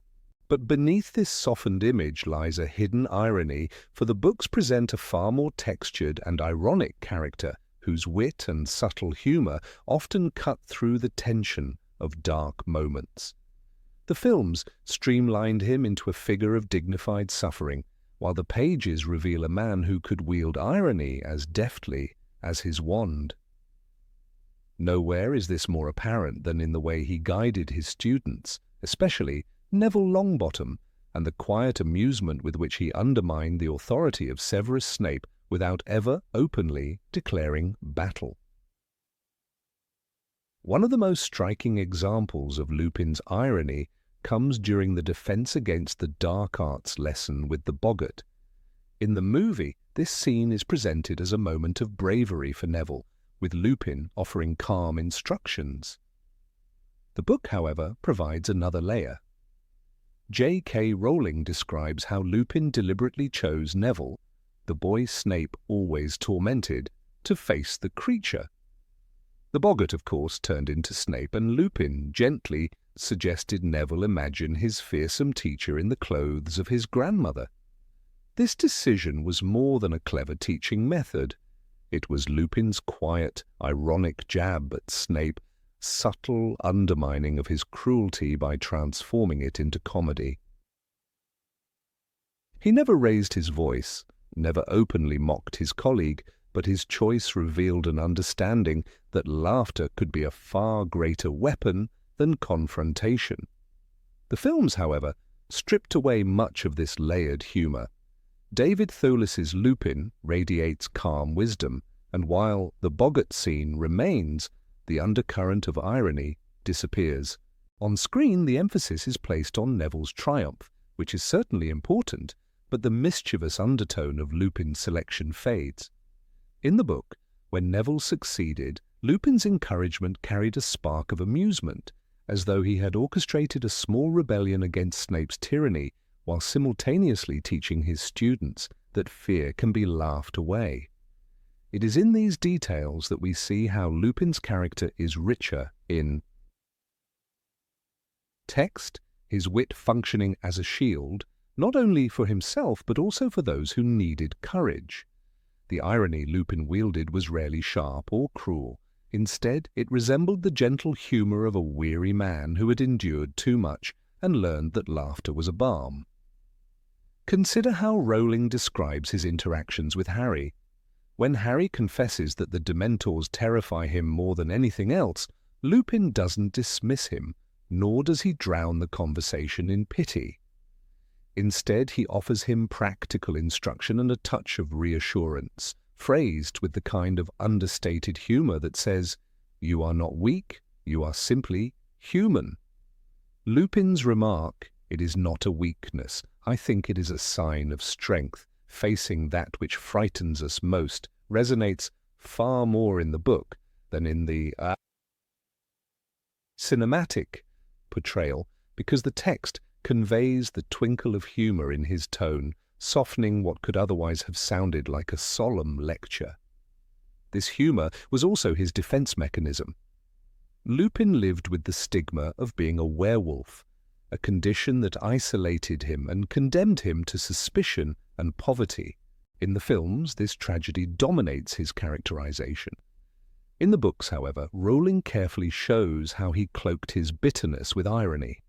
When he explained his absence from Harry's life after James and Lily's deaths, he did not wallow in self-pity but made a self-deprecating remark about how people avoided his company. The irony here was almost cruel to himself, yet it was a way to protect Harry from the burden of his sorrow. It is the irony of a man who laughs before others can pity him. The missed opportunities in the films become clearer when we recall Lupin's exchanges with Sirius Black. In the books, their friendship is painted with the teasing humour of old comrades who had survived more than their share of darkness. When they confront Snape in the shrieking shack, Lupin's words are edged with a biting irony that the films flatten into weary diplomacy. He refers to Snape's accusations with a tone that undermines them, as if to say, "You may think yourself powerful, but your cruelty is transparent." Rowling captures this when she describes how Lupin looked at Snape with mild amusement, even as Snape hurled venom at him. That amusement, that ironic composure, reveals his strength far more than solemn silence ever could. Neville's moment with the boggart remains the crown jewel of Lupin's ironic brilliance. Lupin recognized what so many other professors missed. Neville's crippling fear of Snape was a greater obstacle than any dark creature. By turning that fear into ridicule, he gave Neville more than just a victory over a boggart. He gave him the first taste of self-confidence. Rowling writes that Neville's knees were knocking as he stepped forward, but when he succeeded in imagining Snape in a ridiculous hat and handbag, the room erupted in laughter. That laughter was not simply a release of tension, it was a shared irony, a collective mockery of tyranny orchestrated by Lupin's careful hand. The films, while showing the moment, lost that collective sense of rebellion, presenting it instead as individual triumph. It is also worth remembering how Lupin's humour connected him to James Potter. In the books, Lupin acknowledges the mischievous spirit of the Marauders, though he regrets some of their cruelty. Still, his irony often echoes James's playful nature, as though part of his wit was a remnant of his old friend. When he tells Harry about the Marauders' map, there is a flicker of nostalgia in his words, a smile that recalls the days when humour was their shield against the war. This connection is downplayed in the films, which prefer to emphasize Lupin's isolation rather than his ironic kinship with the past. His humour also worked as an antidote to fear. When teaching Harry the Patronus charm, Lupin framed the process in practical, almost playful terms. "Pick a happy memory," he urged, reminding Harry that joy itself was a weapon. The lightness in his tone gave the lesson a texture that the films replaced with sombre intensity. In the book, Harry struggles, but Lupin's encouragement carries the ironic weight of someone who knows that happiness must be fought for, not solemnly revered. The films transform the sequence into a dramatic struggle between darkness and light, while Rowling's Lupin treats it as a challenge that can be faced with both courage and a smile. The irony becomes even sharper when considering Lupin's own tragic fate. In the films, his death in the Battle of Hogwarts is shown briefly, almost as an afterthought. In the books, however, there is bitter irony in his sacrifice. He, who had always tried to shield others with humour and kindness, dies leaving his own son an orphan, just as Harry had been. Rowling makes the irony explicit when Harry reflects that Teddy Lupin would never know his parents, mirroring his own childhood.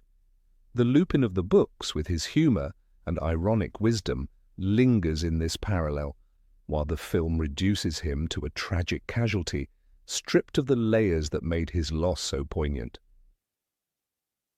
Lupin's irony also revealed itself in his attitude toward authority. Unlike Sirius, who defied rules with open rebellion, Lupin undermined them quietly. His ironic humour was his rebellion.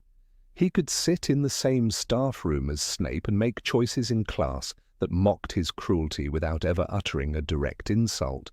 This form of resistance is far subtler than cinematic storytelling often allows, and so it was largely erased from the screen. Yet in the books it is precisely this understated irony that makes him formidable. He proved that power could be challenged with wit as well as with force. The books also allow us to see how the students responded to this ironic kindness. They adored him, not because he was flawless, but because he made them feel safe while simultaneously inviting them to laugh at what frightened them. Even Harry, who carried heavier burdens than most, found Lupin's humour a relief. After facing Dementors, after being crushed by grief, it was Lupin who provided a light touch, reminding him that joy and irony were weapons against despair. The films show Lupin as kind, yes, but not as the witty protector who gave students a new way of seeing the world. What makes this difference so striking is that Lupin's irony was not just a personal quirk, it was a survival strategy. As a werewolf, he could have become bitter, violent, or withdrawn. Instead, he chose irony as his armor. Rowling makes this clear when describing how he handled the Ministry's prejudice, shrugging off insults with quiet humor rather than fury. This resilience is inspiring because it reflects a man who understood that cruelty loses power when mocked. The films, however, preferred to emphasize the tragic figure, focusing on his poverty and suffering, and in doing so they obscured the strength that his irony represented. The irony also shaped the way readers remembered him. When fans recall the Boggart lesson, they remember not only Neville's courage but also the quiet mischief of Lupin's decision. When they think of his Patronus lessons, they remember his gentle encouragement tinged with amusement. These moments make him feel alive on the page, as though he were a real teacher with a twinkle in his eye, not just a tragic mentor doomed to die. The cinematic version, though beautifully acted, captures only part of that truth, leaving the irony to fade. In the end, Lupin's character in the books reveals the paradox of a man who suffered greatly, yet chose humour as his defence. The films idealized him as a symbol of noble endurance, but in doing so, they stripped away the hidden irony that made him human. His wit, his ability to poke fun at fear, his subtle mockery of cruelty, these qualities gave him depth and made him unforgettable. The irony of Lupin was not a flaw to be softened for the screen, it was his strength, his gift, and his legacy. Number 18, A Man Between Worlds. Remus Lupin is one of those rare figures in the Harry Potter universe who lives his life suspended between two worlds. The films, however, softened this reality, often idealizing him as the noble mentor with quiet wisdom, while the books painted a far more tragic and fragmented portrait. In truth, Lupin was never allowed to belong fully anywhere. His curse as a werewolf made him a pariah in wizarding society, even among those who fought for tolerance, while his education and talents kept him equally estranged from the violent, mistrustful community of werewolves. This paradox of identity, never whole, never anchored, became the core of his existence. What the films gave us was a charming teacher with a weary smile. What the books revealed was a man who carried loneliness like a second skin. From his childhood, Lupin's life was marked by exclusion.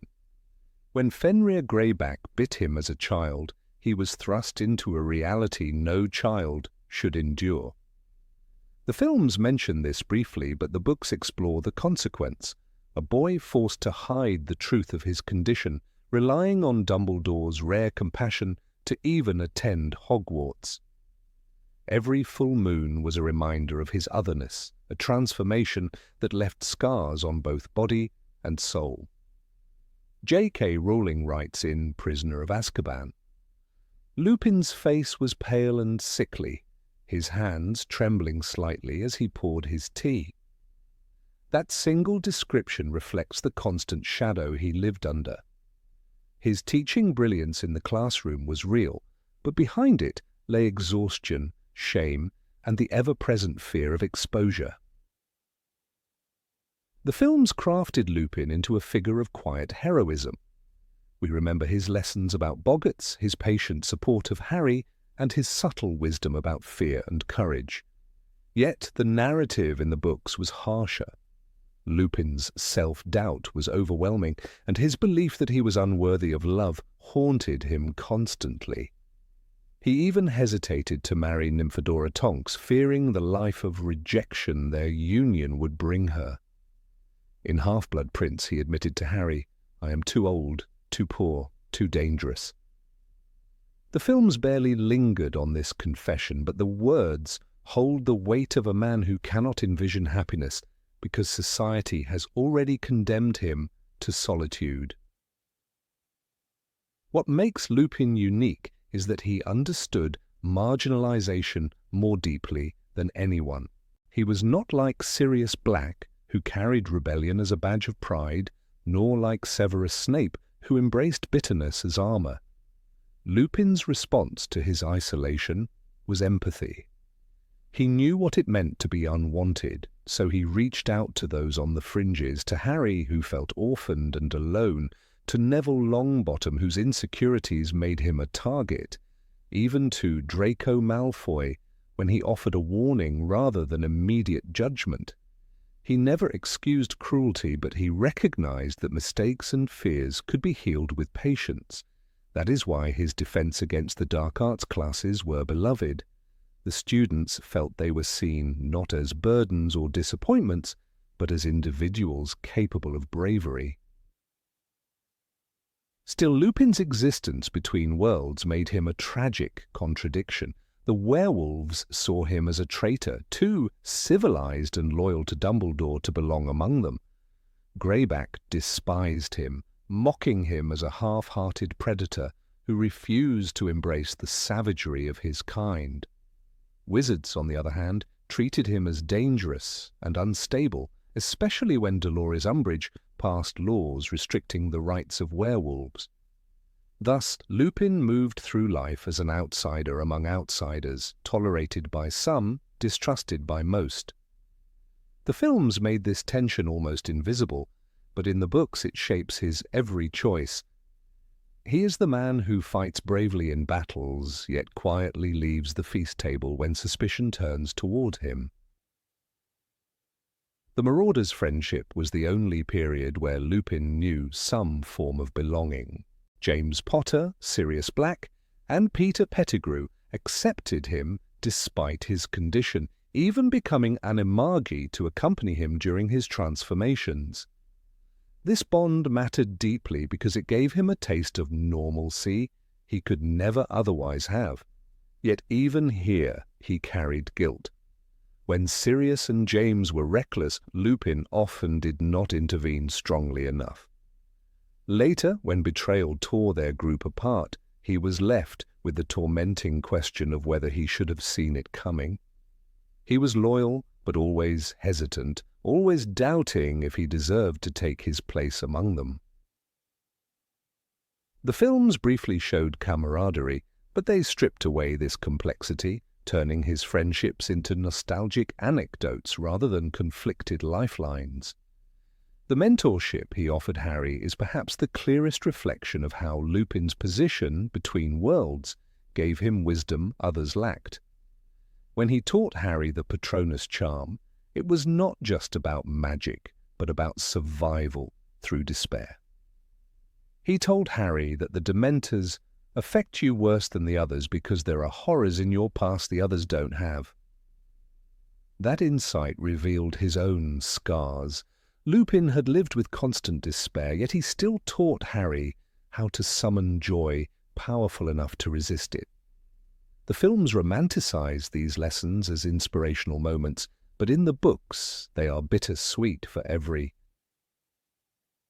Successful Patronus Harry cast was also a reminder that Lupin himself rarely allowed such hope for his own future. His relationship with Tonks illuminated the depth of his self-loathing.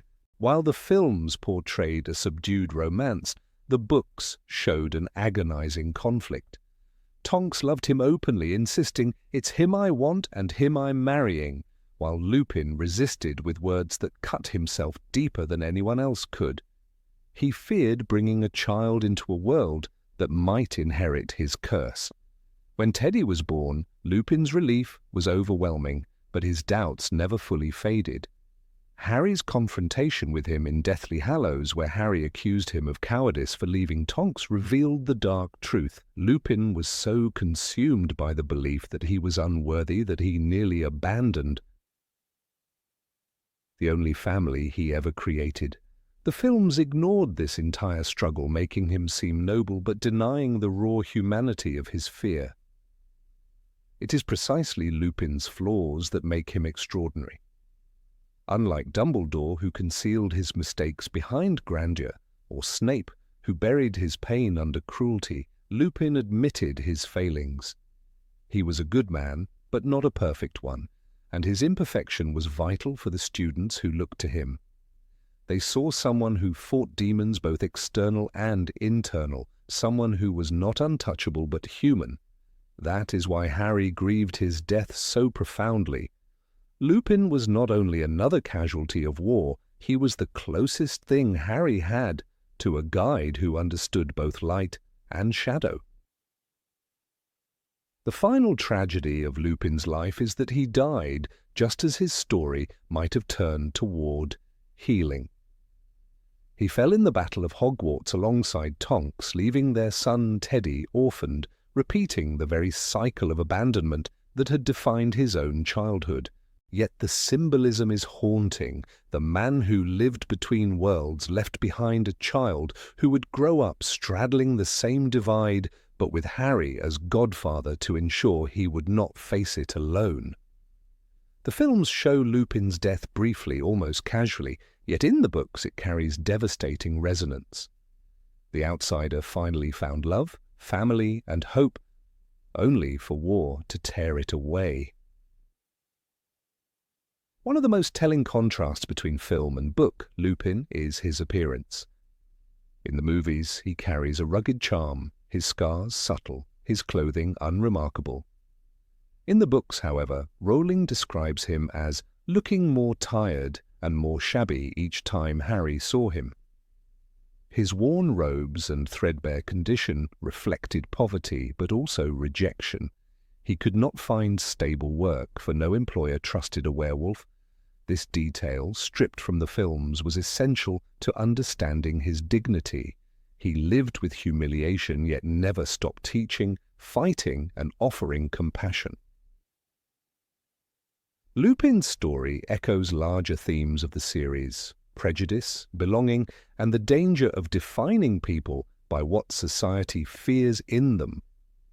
He is not celebrated in the wizarding world as much as Dumbledore or Harry, but he embodies the struggle of countless marginalized figures. His in-betweenness is not weakness, but resilience. When Harry names his son after him, Teddy Remus Lupin, it is not merely tribute, but recognition of the legacy of a man who taught him that strength can come from the fractures in one's identity. The films, in their pursuit of a clean, heroic narrative, idealized Lupin.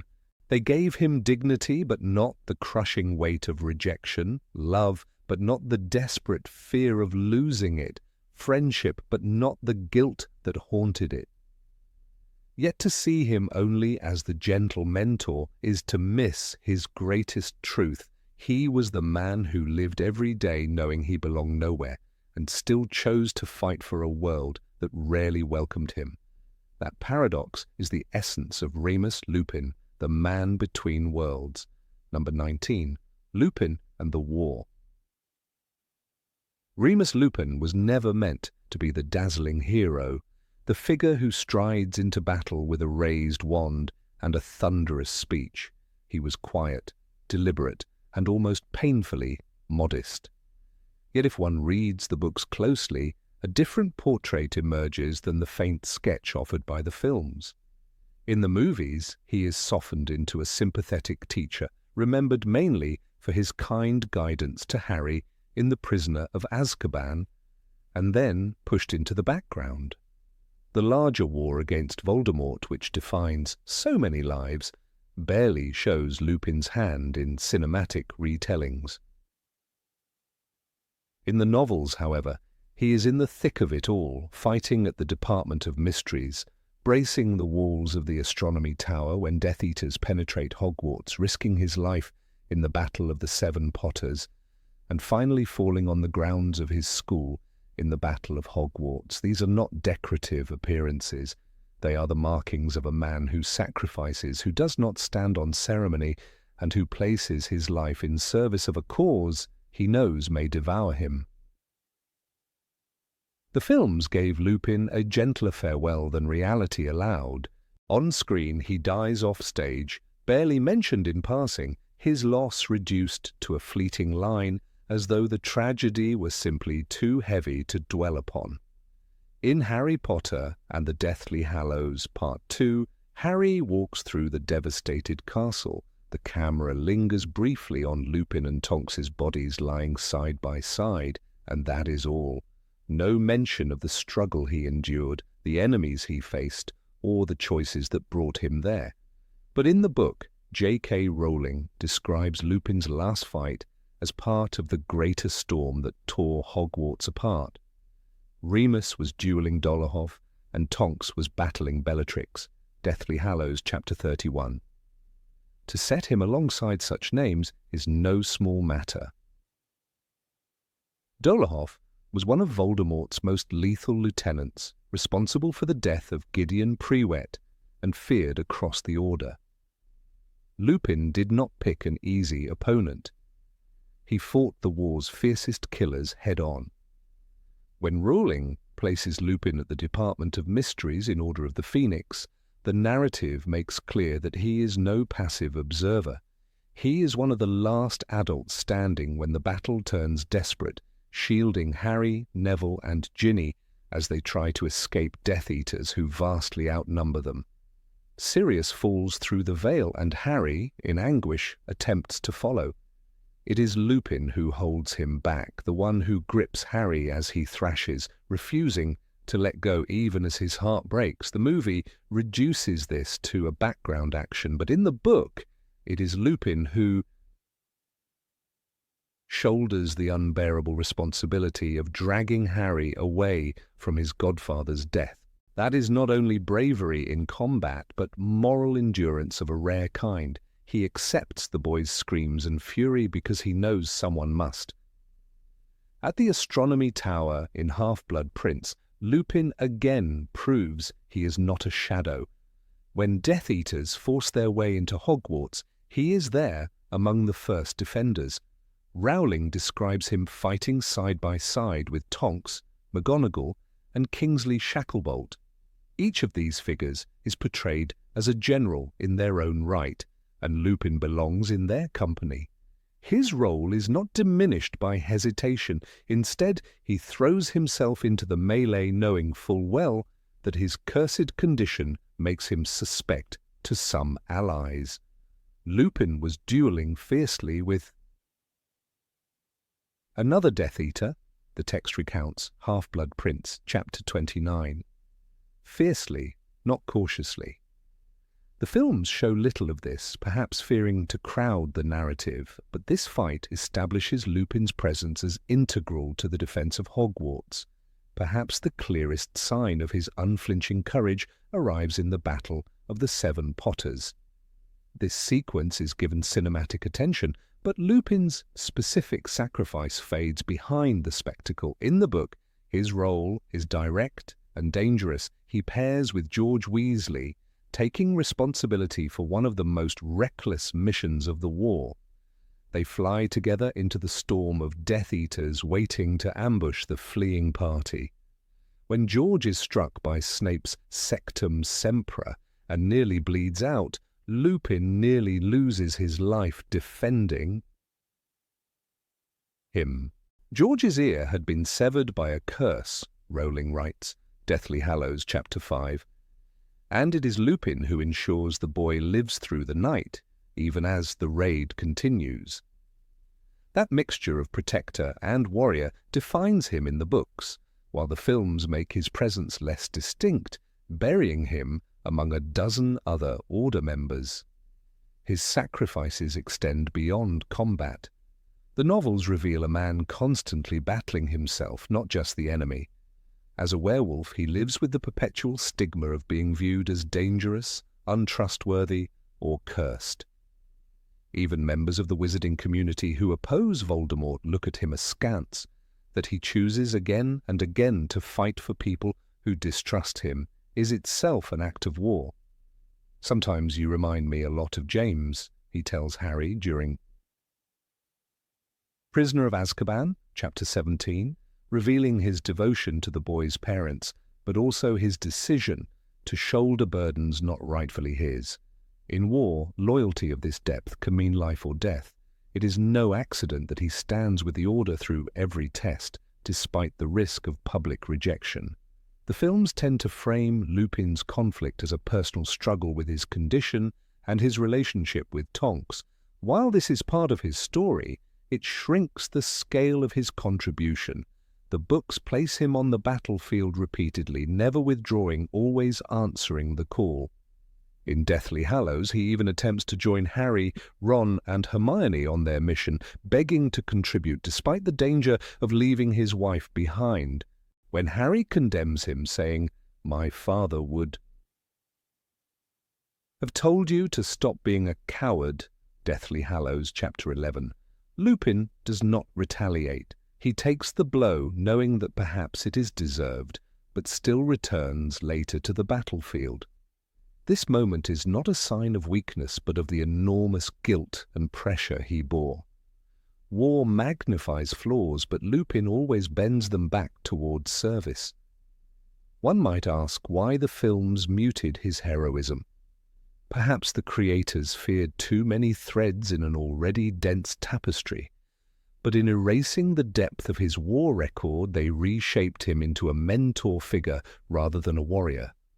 Viewers unfamiliar with the books may never realize that Lupin fought Dolohov, shielded Harry in the Department of Mysteries, or defended Hogwarts at the Tower. This gap robs his death of weight when he lies lifeless. Beside Tonks in the Great Hall, audiences grieve a kind teacher and friend. Readers, however, mourn a soldier who stood in every major clash and never wavered. The reality is that Lupin's war effort parallels that of others who receive more screen time. Kingsley Shacklebolt is shown delivering orders and leading resistance, while Mad-Eye Moody is celebrated for his paranoia and leadership. Yet Lupin's role is nearly as expansive. He is consistently present at the hinge points of the war, often doing the most painful tasks like dragging Harry from Sirius's death or comforting Tonks when she despairs. These are not the glamorous moments of battle, but they are the moments that define human endurance in wartime. Even Lupin's death is an act of defiance. To face Antonin Dolohov was not to pick a minor adversary. Dolohov had killed before, and not just any opponents, members of the original Order of the Phoenix. Lupin had to know the risk of stepping forward, yet he did so without hesitation. In a way, the film's silence on this duel diminishes the gravity of his sacrifice. To die against Dolohov is to stand in the lineage of those who gave their lives in earlier battles. It is not death by accident, but death by choice to confront a deadly foe. Lupin's end echoes the fate of Gideon Pruett, binding him into the long, bloody history of resistance. Lupin also bears symbolic weight in the books as the bridge between past and present. He is the last of the marauders to fight in the war, carrying forward the memory of James and Sirius. Peter Pettigrew dies for his betrayal, Sirius for his recklessness, James long before for his loyalty. Lupin alone survives long enough to fight alongside Harry as an adult. This role cannot be overstated. He represents continuity, the living memory of a generation that gave everything, and in doing so, he becomes the quiet standard-bearer of their sacrifice. The films overlook this symbolic connection almost entirely, presenting him more as Tonks's husband than as James's brother-in-arms. It is striking that Lupin never sought recognition. He does not clamour for leadership or honour. His nature is self-effacing, but that modesty is part of what makes his contributions so vital. A war is not won solely by figureheads or leaders. It is carried by the steady, relentless bravery of those who never turn away. Lupin embodies that. His fight against prejudice, his willingness to return to danger again and again, and his refusal to abandon friends or students show a resilience that the films leave largely unspoken. In the books, this quiet persistence makes him indispensable. To remember Lupin only as the gentle professor of defense against the dark arts is to miss the essence of his story.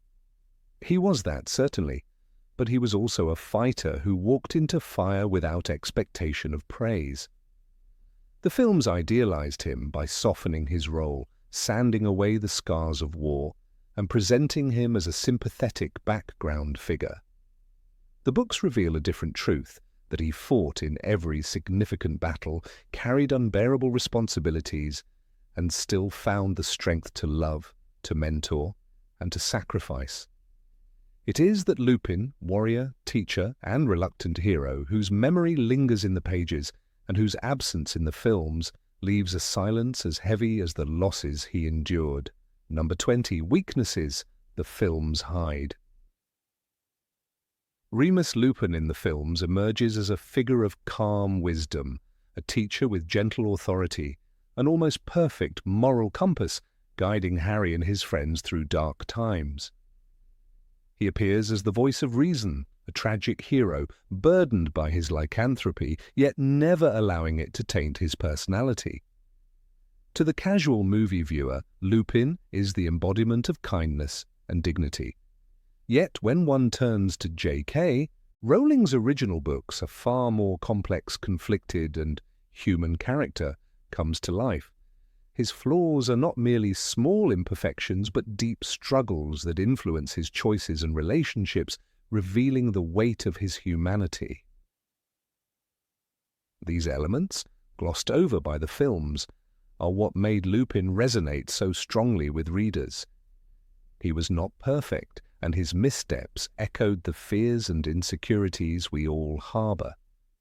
In the third book, Harry Potter and the Prisoner of Azkaban, Lupin is introduced as the best defense against the dark arts teacher Hogwarts has ever had.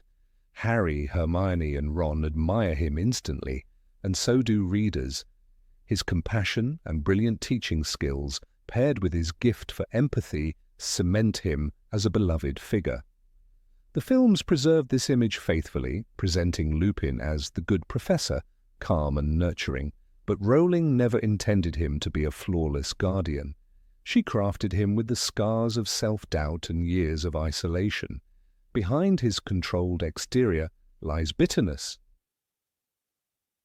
and on certain occasions, recklessness. The contrast between his cinematic portrayal and his literary reality is one of the clearest examples of how films polish the rough edges of characters for simplicity. One of the most revealing moments in the books comes in Harry Potter and the Deathly Hallows when Lupin approaches Harry, Ron, and Hermione at Grimmauld Place. He offers to accompany them on their dangerous mission to hunt Horcruxes, abandoning his pregnant wife, Nymphadora Tonks, in the process. This scene forces readers to confront Lupin's vulnerability in its rawest form. He explains that he fears the child might inherit his curse, and he cannot bear the shame of fatherhood under such uncertainty. Rowling writes, "My kind don't usually breed. It will be like me, won't it?" That fear drives him toward cowardice, toward running away from his responsibilities. The films chose not to adapt this moment, stripping away an essential layer of Lupin's humanity. Harry's reaction in the book is fiery and uncompromising. He calls Lupin a coward, demanding that he face his responsibilities as a father and husband. You think you can abandon your wife and unborn child to run off with us? Do you think that makes you brave? Harry shouts, refusing to indulge Lupin's weakness. This confrontation is crucial not only for Harry's growth but for Lupin's. It reminds the reader that even the most admirable characters can falter and attempt to flee their duties. By omitting this scene, the films transformed Lupin into an almost saintly figure, never revealing his moments of doubt or his capacity for selfishness. They denied viewers the chance to see his growth from fear to responsibility. Lupin's impulsive choice to leave Tonks, though temporary, highlights the contradictions within his personality. He is a man who inspires others, yet often struggles to inspire himself. His courage in facing werewolf prejudice and Voldemort's war is unquestionable, yet his willingness to confront personal responsibility falters. Rowling painted Lupin as a man terrified of his own bloodline, ashamed of what he is, and desperate to avoid bringing suffering to those he loves. These qualities make him painfully human. In contrast, the film version gives us only the noble mentor, robbing the character of this essential tension. Without his struggles, Lupin becomes too polished, and his eventual death loses some of the resonance it carried in the novels. Another telling omission comes from Lupin's temperament. In the books, he is not always the calm, collected figure the films portray. There are moments of sharp anger, especially when discussing his condition or when feeling cornered. Rowling describes him snapping at Tonks when she insists on standing by him despite the prejudice he faces. His pride and his frustration at being defined by his lycanthropy often lead to bitterness, which spills into his relationships. In Half-Blood Prince, his tension with Tonks is palpable, and he resists her love out of fear that he will ruin her life. This resistance is not simply noble sacrifice, it is also self-loathing, a refusal to believe he deserves happiness. The films downplay this emotional complexity, reducing their relationship to a fleeting subplot. What makes these weaknesses powerful in the books is how they coexist with Lupin's virtues. He is generous, brave, and endlessly kind, but those qualities do not erase his doubts. Rowling gives him a tragic arc, a man convinced that his curse defines him, struggling to embrace love and fatherhood. This conflict is what makes his eventual acceptance so moving. By the time Teddy Lupin is born, Lupin has grown into his role as a father, choosing to fight for a future his child might inhabit. His death at the Battle of Hogwarts becomes not just a random tragedy, but the culmination of a flawed man finally embracing responsibility, only to lose his chance to live it. The films, in removing his moments of weakness, fail to deliver the same emotional weight. The novels also hint at Lupin's history of moral compromises. As a student at Hogwarts, he allowed James Potter, Sirius Black, and Peter Pettigrew to bully Severus Snape without stepping in. His silence was not simply fear but also complicity, and this guilt haunts him into adulthood. Rowling crafted him as a man who carries not only the burden of his curse, but the weight of regrets. In Prisoner of Azkaban, he admits to Harry that he should have done more to rein in his friends. "I was a coward. I was afraid to lose their friendship." Such confessions show that his imperfections began long before the war and Tonks. They remind us that Lupin is not just a noble victim of prejudice, but a flawed human being whose mistakes had lasting consequences. The movies, however, reduce his role in the Marauders' backstory, and with it, they erase much of this guilt. Viewers see him only as the wise professor and brave order member, missing the fact that he once stood silent while cruelty unfolded around him. Rowling wanted her readers to wrestle with this question: can a man be good if he fails to act against wrong? Lupin's silence in youth mirrors his later temptation to run from Tonks and Teddy. Both reveal his recurring flaw, choosing passivity when bravery is required in personal matters.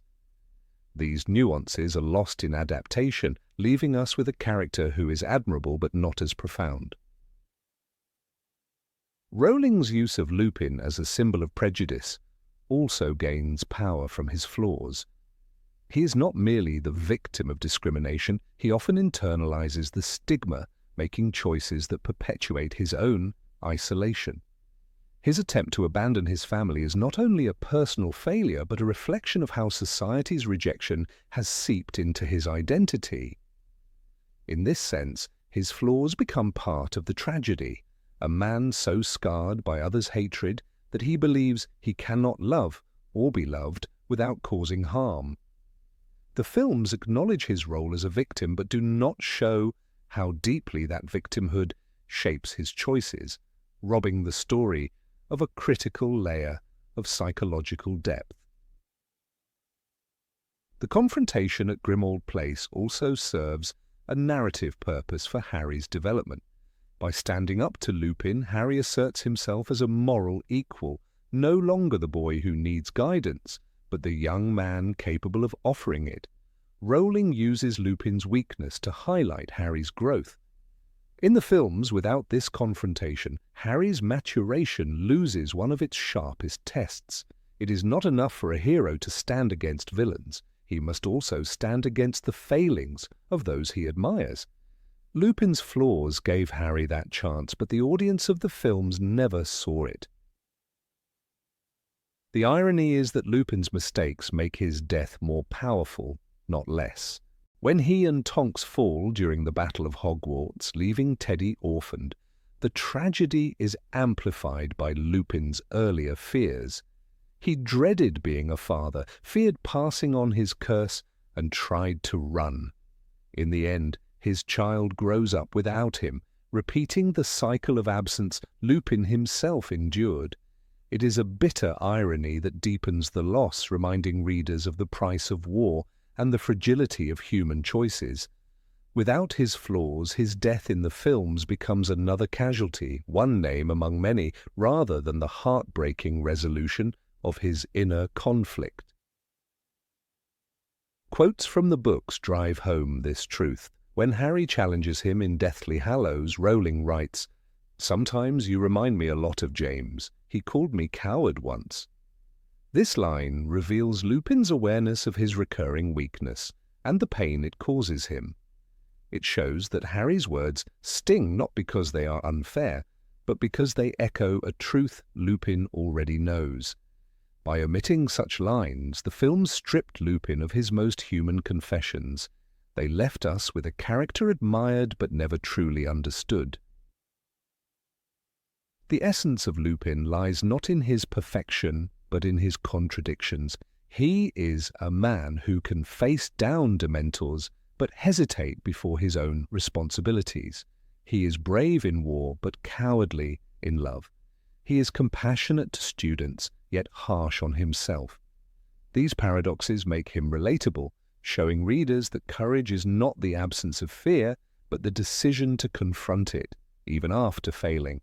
The films preferred to present him as a steady beacon of wisdom, perhaps fearing that audiences would find his flaws unsettling. But Rowling's Lupin was never meant to comfort entirely. He was meant to remind us that even the best of us stumble. When fans revisit the books, they find a Lupin who is richer and more layered than his cinematic counterpart. His story is not simply that of a noble teacher who died too soon, but of a man wrestling with shame, fear, and regret, who finally chose love and responsibility despite every instinct telling him to run. The films gave us an idealized portrait, but the novels reveal the truth. Remus Lupin was deeply human, and it was his humanity, not his perfection, that made him unforgettable. Number 21, a symbol of a lost generation. Remus Lupin is one of those characters whose presence lingers like a shadow, even when he is not on the page. His story is not just about one man cursed by a werewolf's bite, but about an entire generation scarred by Voldemort's first war. In the films, his figure often appears softened, an almost romantic ideal of the wise and tragic mentor.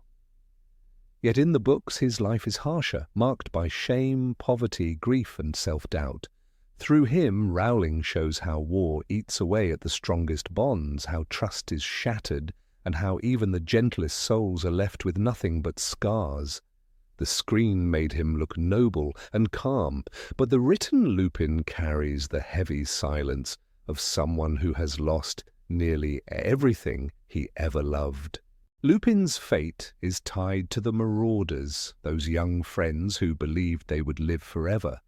James Potter, Sirius Black, Peter Pettigrew, and Remus himself were boys who turned school into an adventure, who created the Marauders' map as if eternity were theirs to claim. But when Voldemort rose to power, youth was ripped from them. James and Lily were murdered in Godric's Hollow, Sirius was condemned to Azkaban, and Pettigrew betrayed them all. Only Remus remained outside prison or death, yet he too was crushed, forced to live in hiding, marked by the suspicion that he might have been the traitor. The novels show this solitude vividly, while the films leave it muted, almost clean. In truth, he was a symbol of what it means to survive when everyone else has been buried or corrupted. The curse of lycanthropy became a metaphor for his generation's wounds. Bitten as a child, Lupin never found acceptance, not even within the magical community. Dumbledore gave him a place at Hogwarts, but beyond those walls, society rejected him. Employment was impossible, friendships fragile, and love nearly forbidden. It is the nature of the werewolf's curse, he says, in Prisoner of Azkaban, to pass its misery to others. This curse mirrors the fate of many who survived Voldemort's first reign. They lived on, but they carried a stigma, invisible to others yet powerful enough to ruin futures. The films paint him as melancholy but composed. The books reveal him as a man who constantly questions his worth, who sees himself as undeserving of happiness. When Lupin entered the story as Harry's defense against the dark arts teacher, readers saw the first true adult who treated Harry with dignity and compassion. His lessons on boggarts and dementors were more than practical. They were acts of empowerment, giving frightened students the tools to face their worst fears. The scene where he teaches Harry the Patronus charm is one of the most profound in the series, for it is the broken man teaching hope to the orphaned boy. Yet behind this mentorship lies the tragedy. Lupin could give wisdom, but could not save himself. His knowledge came from scars, and his kindness was born of loss. The films captured the warmth of David Thewlis's portrayal, but they downplayed the desperation of a man who feared attachment because he believed all attachments ended in ruin. Tonks's love for Lupin exposed his deepest insecurities. In the books, he resists her affection, insisting that he is too old, too poor, too dangerous. "I am not worthy of her," he tells Harry in Half-Blood Prince, embodying the broken spirit of someone convinced he brings only misfortune. The marriage that eventually followed was not the joyous event it could have been. Lupin ran from it during Tonks's pregnancy, overwhelmed by terror that his child would inherit his curse. The films reduce this complexity, showing only brief glimpses of their relationship, while the novels reveal the war within him, the battle between a longing for family and the fear that he would destroy it. In that struggle, Rowling captures the generational trauma, men and women too shattered by one war to believe they deserved peace in the next. The birth of Teddy Lupin is one of the most poignant threads in the series. For a fleeting moment, Lupin allowed himself to imagine a legacy free of shame. But even here, tragedy struck. He would never live to raise his son. The war took that from him. Rowling does not let readers forget that war consumes futures as much as it destroys lives. Teddy became another orphan of Voldemort's conflict, echoing Harry's childhood. In this repetition lies the cruel cycle of history, children paying for battles they never chose. The films barely mention Teddy, but in the novels, his existence makes Lupin's death even more devastating, because it is not just a man who falls, but a father whose son will never know him. In Deathly Hallows, Lupin's confrontation with Harry at Grimmauld Place is a breaking point. He offers to leave Tonks and fight alongside Harry, Ron, and Hermione, claiming that his family is better off without him. Harry's furious rejection, "My father would have told you to stop acting like a coward," is one of the rare moments where Harry assumes the moral authority of the dead James Potter. It forces Lupin to confront his despair. This moment is crucial because it shows how survivors often self-destruct, consumed by guilt that tells them they are unworthy of love or redemption. The films exclude this entirely, stripping Lupin of one of his most human and painful battles, and in doing so they present him as steadier than he truly was. The Battle of Hogwarts sealed his fate. Alongside Tonks, he returned to fight not for himself, but for a world where Teddy might grow up free. Rowling does not linger on his final moments. She delivers them with stark brevity. Remus Lupin, lying behind Fred, both of them pale and still and peaceful-looking. The calmness of the description contrasts with the violence of the battle, intensifying the sense of cruel waste. Lupin, who once embodied hope in Harry's third year, now lay lifeless, a casualty among many. His death was not dramatic, not heroic in the cinematic sense. It was quiet, unadorned, and all the more heartbreaking because of it. Through this, Rowling emphasizes that war does not choose its victims for narrative beauty. It erases the gentle as readily as the wicked. The symbolism of Lupin's death cannot be ignored. He and Tonks, two of the most tender-hearted fighters, die together, leaving their child behind. It is a mirror of James and Lily's sacrifice, a reminder that the war claimed not only the reckless and the brave, but also the careful and the kind. Lupin's end speaks to the cruelty of conflict. Even those who tried to avoid bitterness were consumed by it. The films, in their final battle sequences, show Lupin's body only in passing, never allowing the audience to feel the full weight of his loss.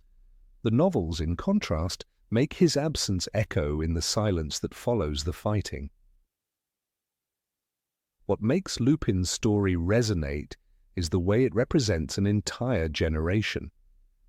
He is not unique in his suffering, he is emblematic of it. The Marauders believed in loyalty, mischief, and brotherhood, yet they ended scattered. James murdered, Sirius imprisoned, Pettigrew corrupted, and Lupin broken. They were supposed to grow old together, to become legends of laughter and rebellion. Instead, they became a tragic warning about the cost of war. Lupin survived longer than most, but survival did not mean victory. It meant watching dreams dissolve into ash and carrying burdens too heavy for one man to bear. The quote that defines Lupin may well be from Order of the Phoenix, when he explains to Harry the truth about Sirius. The world isn't split into good people and Death Eaters. In those words lies the wisdom of someone who has seen the greyness of human choices. He knew betrayal and loyalty could live in the same heart. He knew that even the brave could falter. This perspective made him the most humane of Harry's mentors, but it also sealed his role as a figure who embodied loss. He understood the fragility of trust because he had lost it all once before. His presence in the classroom was always tinged with impermanence. Unlike other teachers, Lupin knew his time was limited. When Snape exposed his condition, he resigned quietly, unwilling to let prejudice harm Dumbledore or the school. This departure is one of the most painful lessons of Prisoner of Azkaban. Harry pleads with him to stay, but Lupin simply says, "Parents will not want a werewolf teaching their children." The films capture this scene briefly, but the book gives it the sting of injustice, reminding readers how prejudice destroys even the best teachers. Lupin's life was shaped by a series of departures, leaving Hogwarts, leaving jobs, leaving friends, always moving on before society could push him out. It is easy to see why the films idealized him. Cinema loves the tragic mentor archetype, the man who carries wisdom and dies nobly. David Thewlis's performance brought a gentle gravitas that made Lupin one of the most beloved screen characters. But the truth of the novels is harsher. Lupin was not merely noble, he was haunted, insecure, and sometimes selfish. His greatness lay not in being perfect, but in fighting despite his brokenness. By smoothing out his edges, the films lost part of the painful beauty of his arc. The Lupin of the books shows us that even the kindest souls are vulnerable to despair. Through Lupin, Rowling gives us a mirror of war's cost. He was intelligent, brave, and compassionate, yet none of that saved him from the grinding weight of history. He outlived one war only to die in the next. He loved but doubted that love could last. He fathered a child but left him orphaned. His life is not simply a personal tragedy, but a symbol of a generation stolen by conflict. The films gave us a version we could admire, the books gave us a version we could mourn. In that difference lies the heart of his story, a story that whispers in every quiet moment that war takes the best and leaves only silence behind. Number 22, Lupin as a teacher. Remus Lupin's presence in Harry Potter and The Prisoner of Azkaban marked a turning point not only for the story, but for Hogwarts itself. While the Defense Against the Dark Arts post had been cursed with incompetence, vanity, or outright malevolence, Lupin represented something altogether different. The films captured part of this contrast, showing a calm, capable man who knew how to manage a classroom and earn the trust of his students. Yet the novels portray an even richer figure, one who understood that teaching was not merely about imparting spells, but about guiding young people through fear, failure, and doubt. In the books, Lupin's character comes alive as a mentor unlike any other, someone who treated students as equals rather than subjects. He embodied the qualities of a true teacher, and the movies, despite their success, offered only a shadow of his depth. The classroom scene with the boggart is often remembered as Lupin's defining moment, and the film does it justice. Yet in J.K. Rowling's writing, this lesson becomes more than a clever way of showcasing practical defense magic. It is a philosophy of education.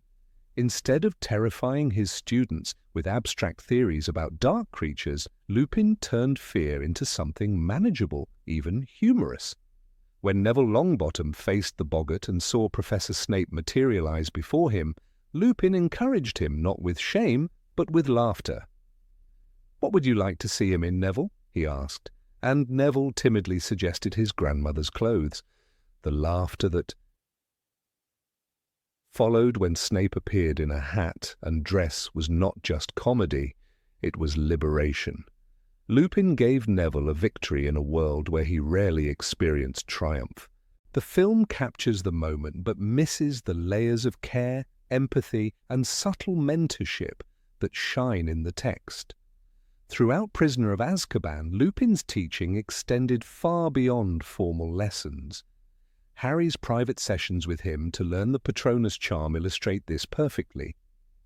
Lupin did not dismiss Harry's fears of dementors as weakness, nor did he scold him for failing. He treated the boy's trauma with respect. In the novel, when Harry struggles to conjure even a wisp of silver smoke, Lupin gently encourages him. "That is excellent for a first attempt."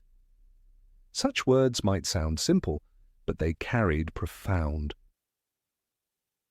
weight for a child accustomed to scorn and neglect. For the first time, Harry had an adult who recognized his struggle and reassured him that progress, however small, was worthy of praise. The films show Lupin standing beside Harry, but they cannot capture the tenderness of his words, the deliberate balance between rigor and kindness that defined his teaching. Lupin's strength as a teacher lay in his ability to blend practicality with compassion. His classes were never abstract lectures about hexes and history. They were lessons rooted in lived experience, designed to prepare students for real dangers. When he introduced them to Grindylows, Redcaps, and Hinkypunks, he guided them through each creature's weaknesses, emphasizing understanding rather than fear. The novel describes how